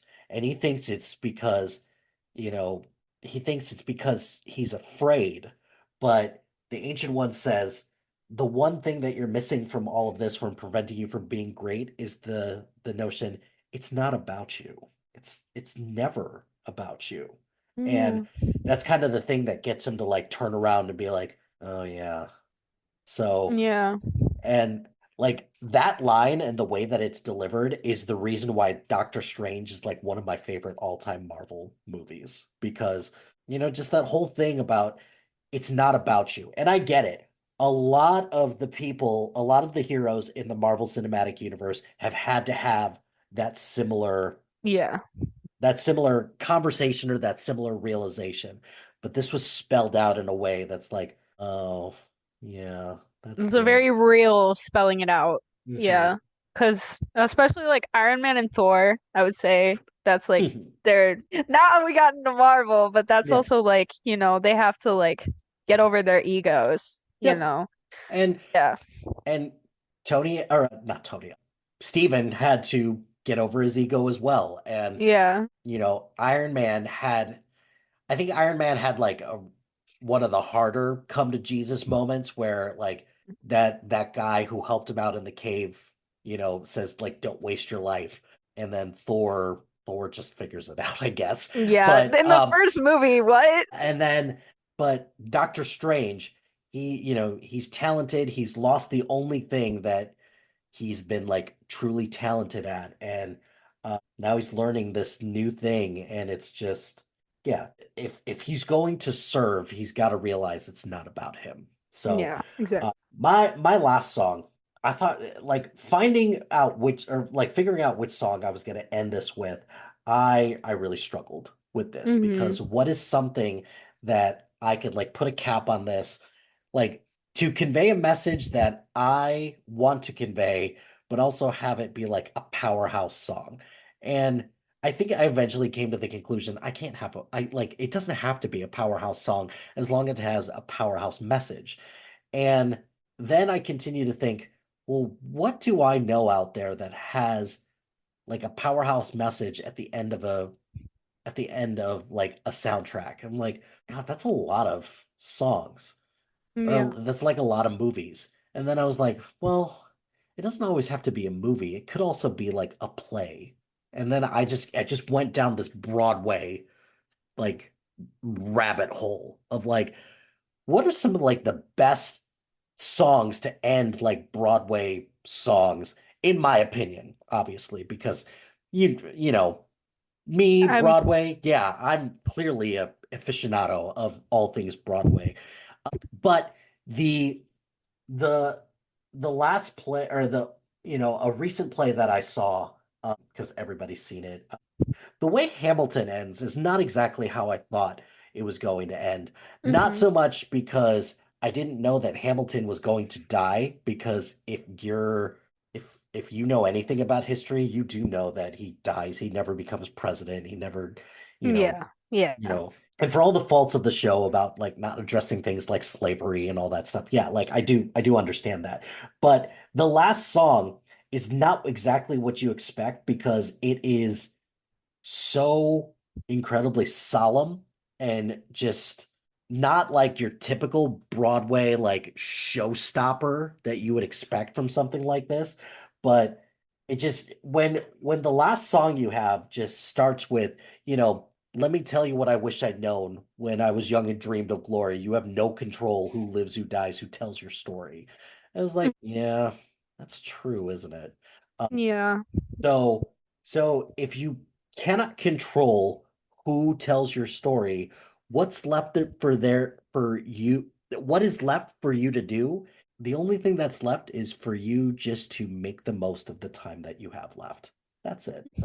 Yeah. Uh, so I was like, okay. And this was the first song that I knew that this was going to be like I was gonna put this song last. Like I just knew that.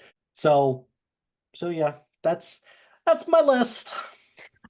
I like that you chose a Broadway song for your final one because like Broadway songs, especially like the last, like the closer is the hitter. Well, it's Mhm. not always like the hitter, but like A vast it majority of hits. times Yeah, it's supposed yeah, to hit. Yeah. yeah. Like Les Mis is my favorite musical. Now I can't remember. Now I'm like blanking on what the last song is, so we're gonna look at We're that. gonna take a quick detour. Well, the true like and well, anyway, songs like you know, One Day More. That's like a good I recommend Broadway to people out there who don't listen to Broadway songs or musicals. Give them a Do shot. it. Do it. Yeah. Yes, do it. See, Um, just like the poetry thing, you just haven't found the musical for you yet. And yeah, that's exactly, exactly. Not every musical is for everyone. I don't like every musical. I'm selective. But because I don't really like Broadway tone too much, so I kind of go for more of like movie adaptations of musicals. But tangent, oops. I actually have four songs left. that's fine. Yeah. Rattle them all off. It's all good. All right. We got first is this is also like a more of a dad rock song. It's in the genre field of alternative country, which is the only kind of country I like besides like bluegrass and like older country like Johnny Cash. But it's called Nights Like These. It's by Lucero. I think this is very representative of like your middle-aged years, but also like can be in like your late 20s. It's just something about like heartbreak while aging. Mm, So going through heartbreak, but also growing at the same time, not exactly from it, but just like in general in your life. So like the having the presence of heartbreak in your life essentially. And it's kind of like about being hopeless in love even mhm, after the relationship is over, and the other person has found someone and that hurts to see, you know? And that's like something especially like I know I've experienced that. I know everyone at some point has experienced that in their life. And that's kind of something like we kind of just put aside in our life and like in the back of our mind, and it kind of just weighs on us a little bit. Kind of mhm, just like a little rock sitting on your brain, I guess is the best way to put it. It's got a little bit about using alcohol to cope with that. mhm. I'm sure everyone maybe at some point has used alcohol to cope with something. Yeah. Adults, obviously, but I mean, I'm not going to be naive to think that it's just adults that do this. yeah, So, no, I know a good amount of teenagers out there that have even like unfortunately like in their early, late teens like have experienced that, and that's just like been so hard to watch. But that's hard to watch anyone do at any age, honestly. And it's kind of like about feeling like you're not good enough for the person that you love, which happens to all of us at some point in time. yep. We all feel like we're not good enough at some point. And the tone of the song, it's a very like raw, it's alternative country, so it's a very like twangy guitar, but Hmm. he also has a very like like kind of like that raspy, you know, like a diet Tom Waits. The way I'm gonna convey But I get exactly what you mean, though. That's the problem. it. So, all right, cool. All right, Yeah, yeah. diet Tom Waits. Mhm, Good artist for anyone out there. Tom Waits is very underrated. He mhm, doesn't get enough recognition. But like his tone kind of conveys like a sort of pain. And like we all need to listen to music that conveys pain at some point mhm. because we all experience pain. Yep. And, having, you know, everyone will listen to sad songs when they're sad, sometimes, or happy songs to make you feel better. It's up to Mhm, you how you feel that day.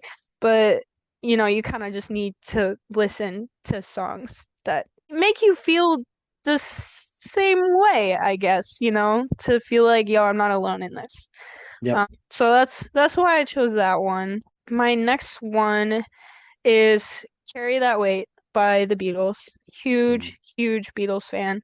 This is it goes into another song, or no, another song goes into it, which is very common with the Beatles. But I put this towards the end, but I think this song is for anyone of any age. But it is very much of like it feels like a closer because Yeah. it is a closer to the album, and because it's on Abbey Road, I'm sure, but not enough people listen to all of Abbey Road. Listen to all of Abbey Road. Oh Uh, yeah, that is yeah, absolutely true. yeah, but in order, Oh, yeah. essential. But it's for people who carry a lot of trauma, and they need to work on getting over it and living life to the fullest. And that's like this song really helped me when I was graduating high school in 2020. And it was quarantine and It I'm was, leaving yeah. high school, that's the time. So I would just drive around listening to Abbey Road. Like Mm. to get out of the house, I would just drive around listening to Abbey Road. And this was like my number one song, my blast it with the windows down. Like I love this song. And it's about like living life with a weight on your shoulders, and that can be difficult when you don't communicate the burdens that you like shoulder with other people. Like, Hmm. you kind of need to communicate with others. You need to be open about how you feel, or you're never gonna heal. Like if you bottle everything, if you keep everything to yourself, you're just gonna feel like shit. And don't do that. It is okay to feel your feelings and to share them. So I really love that song. I love that song forever. The next one I have is another love song. I put this towards the end because I also think like this is like I don't I don't really know why I put this towards the end. I think this can go like anywhere in your life, but Hmm. it's about like being in love, and sometimes love is confusing. And What? No, that's crazy. yeah, no, what? Yeah, But like it's it's about a that's lot about being like desperate in love, which is a mm, common experience that we don't really talk about enough. And no. like this like idea, it's another song of like having a crush, or like you're in a relationship and sometimes it can feel like this in a relationship. It's kind of like this, we should be together, but also like our our feelings like is my feeling requited? I don't Hmm. know, but would really like it to be. It feels like it is. And just like wanting to escape with the other person, like just wanting to just run away from it all because you love this person so much that you just want them to be your life because love is such a powerful feeling. It drives so much of what all of us do as like humans. Yep. And I think I put this on here specifically because like love has been a core part of my life and like relationships in like any form, but like I know it has influenced so much of who I am as a person, but also like just it's been my life, Hmm. and this is kind of like off a little bit, but a lot of people are hesitant to talk about love and to be like raw and open and honest, but it's important to because or like talking about breakups or like your exes, like everyone's like, don't talk about your ex. That was part of your life experience. That Hmm. changed you as a person in some way, shape, or form. And we need to be acknowledging that, you know? Because in a relationship, if you take nothing away from a relationship, even one that didn't work out, then you're not looking hard enough for No. what what happened there. Because yeah, it may have ended ugly, but at the same time, you could always take something away from any relationship, whether it's positive or constructive, you know? Hmm. So yes, I do fully agree with you that we don't it's but in people's defense slightly, it's hard. It's really hard It is hard. to talk about that stuff. But when you eventually get to a point where you can talk about it, yeah, just Yeah. talk about it. Yeah. Nothing Yeah. nothing wrong with that. Yeah. I also really like the instrumental part of this song. It's very upbeat. It's very like groovy is the best way to put it. It conveys like the joy and the ecstasy that love can bring you, which is something that we all experience at some point in time. Like we're all like Yeah. happy in love at some Mhm. point, or maybe not. Sorry to whoever, but like Well, that's even if yeah. it's not, hold on, wait a second. Even if it's not romantic love, Yeah, like exactly. It doesn't have it to be could romantic love. it could be the love that you experience with a friend. It could be the love that you experience with a pet, different things like Yeah. that. Yeah, love is universal. Yeah, so I really like that song. Did I Wait, even say what what? it's called? I don't It's think you called, did. no, I didn't. Oops. It's called Ruthless by the Marias. Very good band. I would recommend. Some of their songs are in Spanish, because the lead singer is Hispanic. But so good, so good. I recommend to anyone, even if you don't know Spanish, or go and learn Spanish. Because mine is not great, but I still listen to the Marias all the time. But my last song is Time in a Bottle by Jim. I don't know how to pronounce his name, last name. Like, I think it's Cro Croce, Croce? Croce. Okay. Yeah. This one I pulled from the American Horror Story soundtrack, really. That's where I got this one. Which And season? it's from Apocalypse, which is the eighth season. Hmm. Big American Horror Story fan. I've seen it more than Chuck, but I think like I think pulling from media, like soundtracks to shows, like it's like a music video Hmm. essentially. It's just a music video in a different form. It's a different interpretation. But this song is played when they are it's these people who after this like nuclear fallout like are in this shelter after apocalypse. It's just like I don't even remember how many people. Like, it's like 10 or something.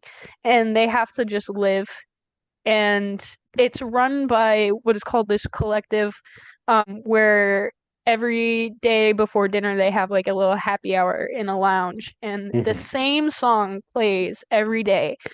Hmm. And one of the songs that was on like the radio was this song, Time in a Bottle.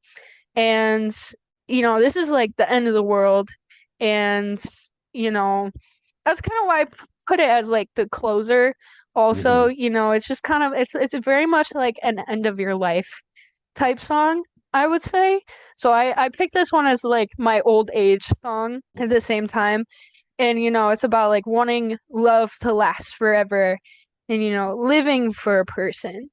And like, you know, you feel like there's never enough time in the day or the months or the years to do all the things you want to with the person you love the most. Because, everybody, like, I know in my relationship, I've been like, oh, like, let's go do this today, or like, we have to do this at some point. But, life gets busy and you can't always do that stuff. And, it's important to try and make time to do those things, because Hmm. like you only live once and you should make the most of it while you have it. And it's about, maybe you find a partner where they become like sort of your life and a huge part of your goals in life. Like you want to do those things with that person. You want to go through life, live the human experience with that person. So I think that's like a really important message. And like just recognizing that you found your person, which can be such a good, like freeing thing and an experience feeling. Uh, because we all like go through life. Like a lot of people have like the goal of marriage in mind at some point. And Sure. like Yeah. you spend your life searching for that person, and knowing that you found that person can be such a good feeling. And like you're done searching. And so I really like that one, that the point of the song. But there's also the idea that death is scary, and the fear of loss of the things that you love can be controlling in some way.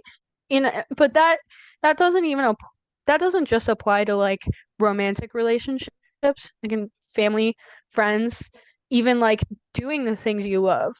You Hmm. know, you're just dying is scary and you're scared of losing the things you love in your life. And I think that is the reason why I chose this as like my closer. But American Horror Story, great soundtrack. Shout out. Yeah. So yeah, that is the See, end of my playlist. so it's funny because that song was on, it was on my first draft of this.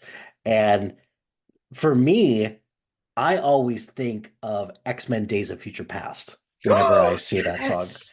Because Yes. that's the Quicksilver scene. That's the song that he's playing when he is, Evan Peters? yeah. Yes, I forgot about that. American Horror Story legend, Evan Peters. Uh, Yeah. I So wonder which one came first. I wonder if they saw him with that song and they were like, we just need to put him with that song again. yeah, it's a good question. I don't I'm know. gonna have to look I'm gonna have to look that up later. All right. Last question I have for you before I let you go. If your CD or if your mix CD was an actual album, what would be the cover?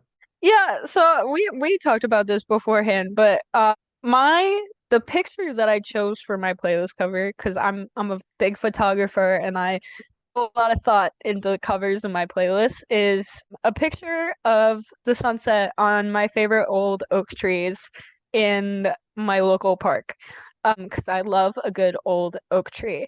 But the reasons why I chose that is because oaks are like they I would I love trees, but I Mhm, would say are like the trees that have the most soul to them, the biggest like longest like story. I would say mhm. they live forever and they're like I think they are very representative of life. So, and everyone loves a good sunset. It's a pretty picture, and I would maybe choose it for an album cover. But it's also not very album covery. But Not with that attitude. you know what? I could make it album covery, and you know what? Now I can't think of like any other ideas that I would have. So I'm just gonna stick with like what I have. Yeah, good, good call out for that. I posed this question even though I don't have an answer for myself, so I'm going to stall for a second and try to figure out something. I think one that I'm going to pick is I've got a picture of me standing on top of a desk at a lecture hall at Stanford University teaching a bunch of kids about that scene where he says, "Oh, Captain, my Captain." So I feel like that one, I like that. yeah, I I feel like like that. that would be pretty emblematic of that. So yeah, that would be my album cover. So quick aside, can you resend your playlist to me and I will send you mine as well? Yeah. And are Yeah. you okay with me attaching the playlist to the podcast episode? Yeah, yeah, of course. I would love that because not everyone is always gonna go out of their way to listen to songs, and Mhm. people should. Hopefully, we're convincing enough to get Yes. people to listen to them. I I agree. Well, Raven, thank you very Thank much for you. your time. It is currently 1:15 in the morning, so thank you very much for your time. If the people want to shower you with compliments because of your playlist, or if they have any questions for you, where can the people find you? And do you have anything that you want to plug? Yeah, so first we're gonna plug my Spotify. Now, this one, my username, it's I made this when I was like 14, 15. So do not judge me is the name of an original character I wrote in my novel that I wrote when I was in middle school. But it's Lynette Ave Harper. It's I'm LINETTEAV judging you a little Harper. for that. So listen, I was a writer, I was a nerd, so check We're out all my nerds. Stop Spotify. it. Yeah. I have, let's see exactly how many now.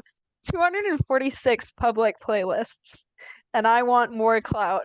So, All right. There you go. Spotify clout. But my Instagram is r.and.jpg, which is the best, I'd say most representative fun social media platform of mine. That's also my TikTok if anyone is interested in that. So I also post a lot about music stuff. Mm-hmm. So like news, songs, of like a wide variety of stuff. I have a wide variety of genres in my Mm-hmm. playlist, like artists. There's something for everyone in my stuff. So check my stuff out, pretty Mm-hmm. please. Yeah, full-heartedly endorse that because Raven knows what they're talking about when it comes to music. So listen to their takes. It's, Thank you. Thank very you. much so. That's part of the reason why I decided to reach out in the first place because I saw that you were posting a lot of stuff and I was like, I think you'd be great on this podcast, and you definitely delivered for that. Thank you. Thank you very much. Follow Raven on Spotify with her ridiculous name from when she was 14. And yeah, we'll definitely go from there. Thank you. This was so fun. I didn't know I needed to do something like this in my Mhm, lifetime. This is like everything that mhm. this is like the discussions that I want to have with people every day, but don't. Well, I'm gonna stop. Well, my friends, the time has come to end this episode of Mix CD. Be sure to like, rate, and subscribe to anything and everything SPDM Crew wherever you get your podcast. Join us on social media on Facebook, Instagram, X, Threads, YouTube, and Blue Sky at SPDM Crew. Check out our website soon to be out at spdmcrew.com. You can follow our playlist on Spotify and Apple Music at Mike Hilty. Shout out to HiFlyer Creative Studios for making our awesome logo. Greatly appreciate their support. And if you have any marketing, logo, or brand standard needs, contact them at highflyercreative.com. If you've got a podcast idea or you're interested in being part of the SPDM crew as a guest or collaborating, email us at spdmcrew@gmail.com. Until next time, no matter what happens now, you shouldn't be afraid because I know today has been the most perfect day I've ever seen.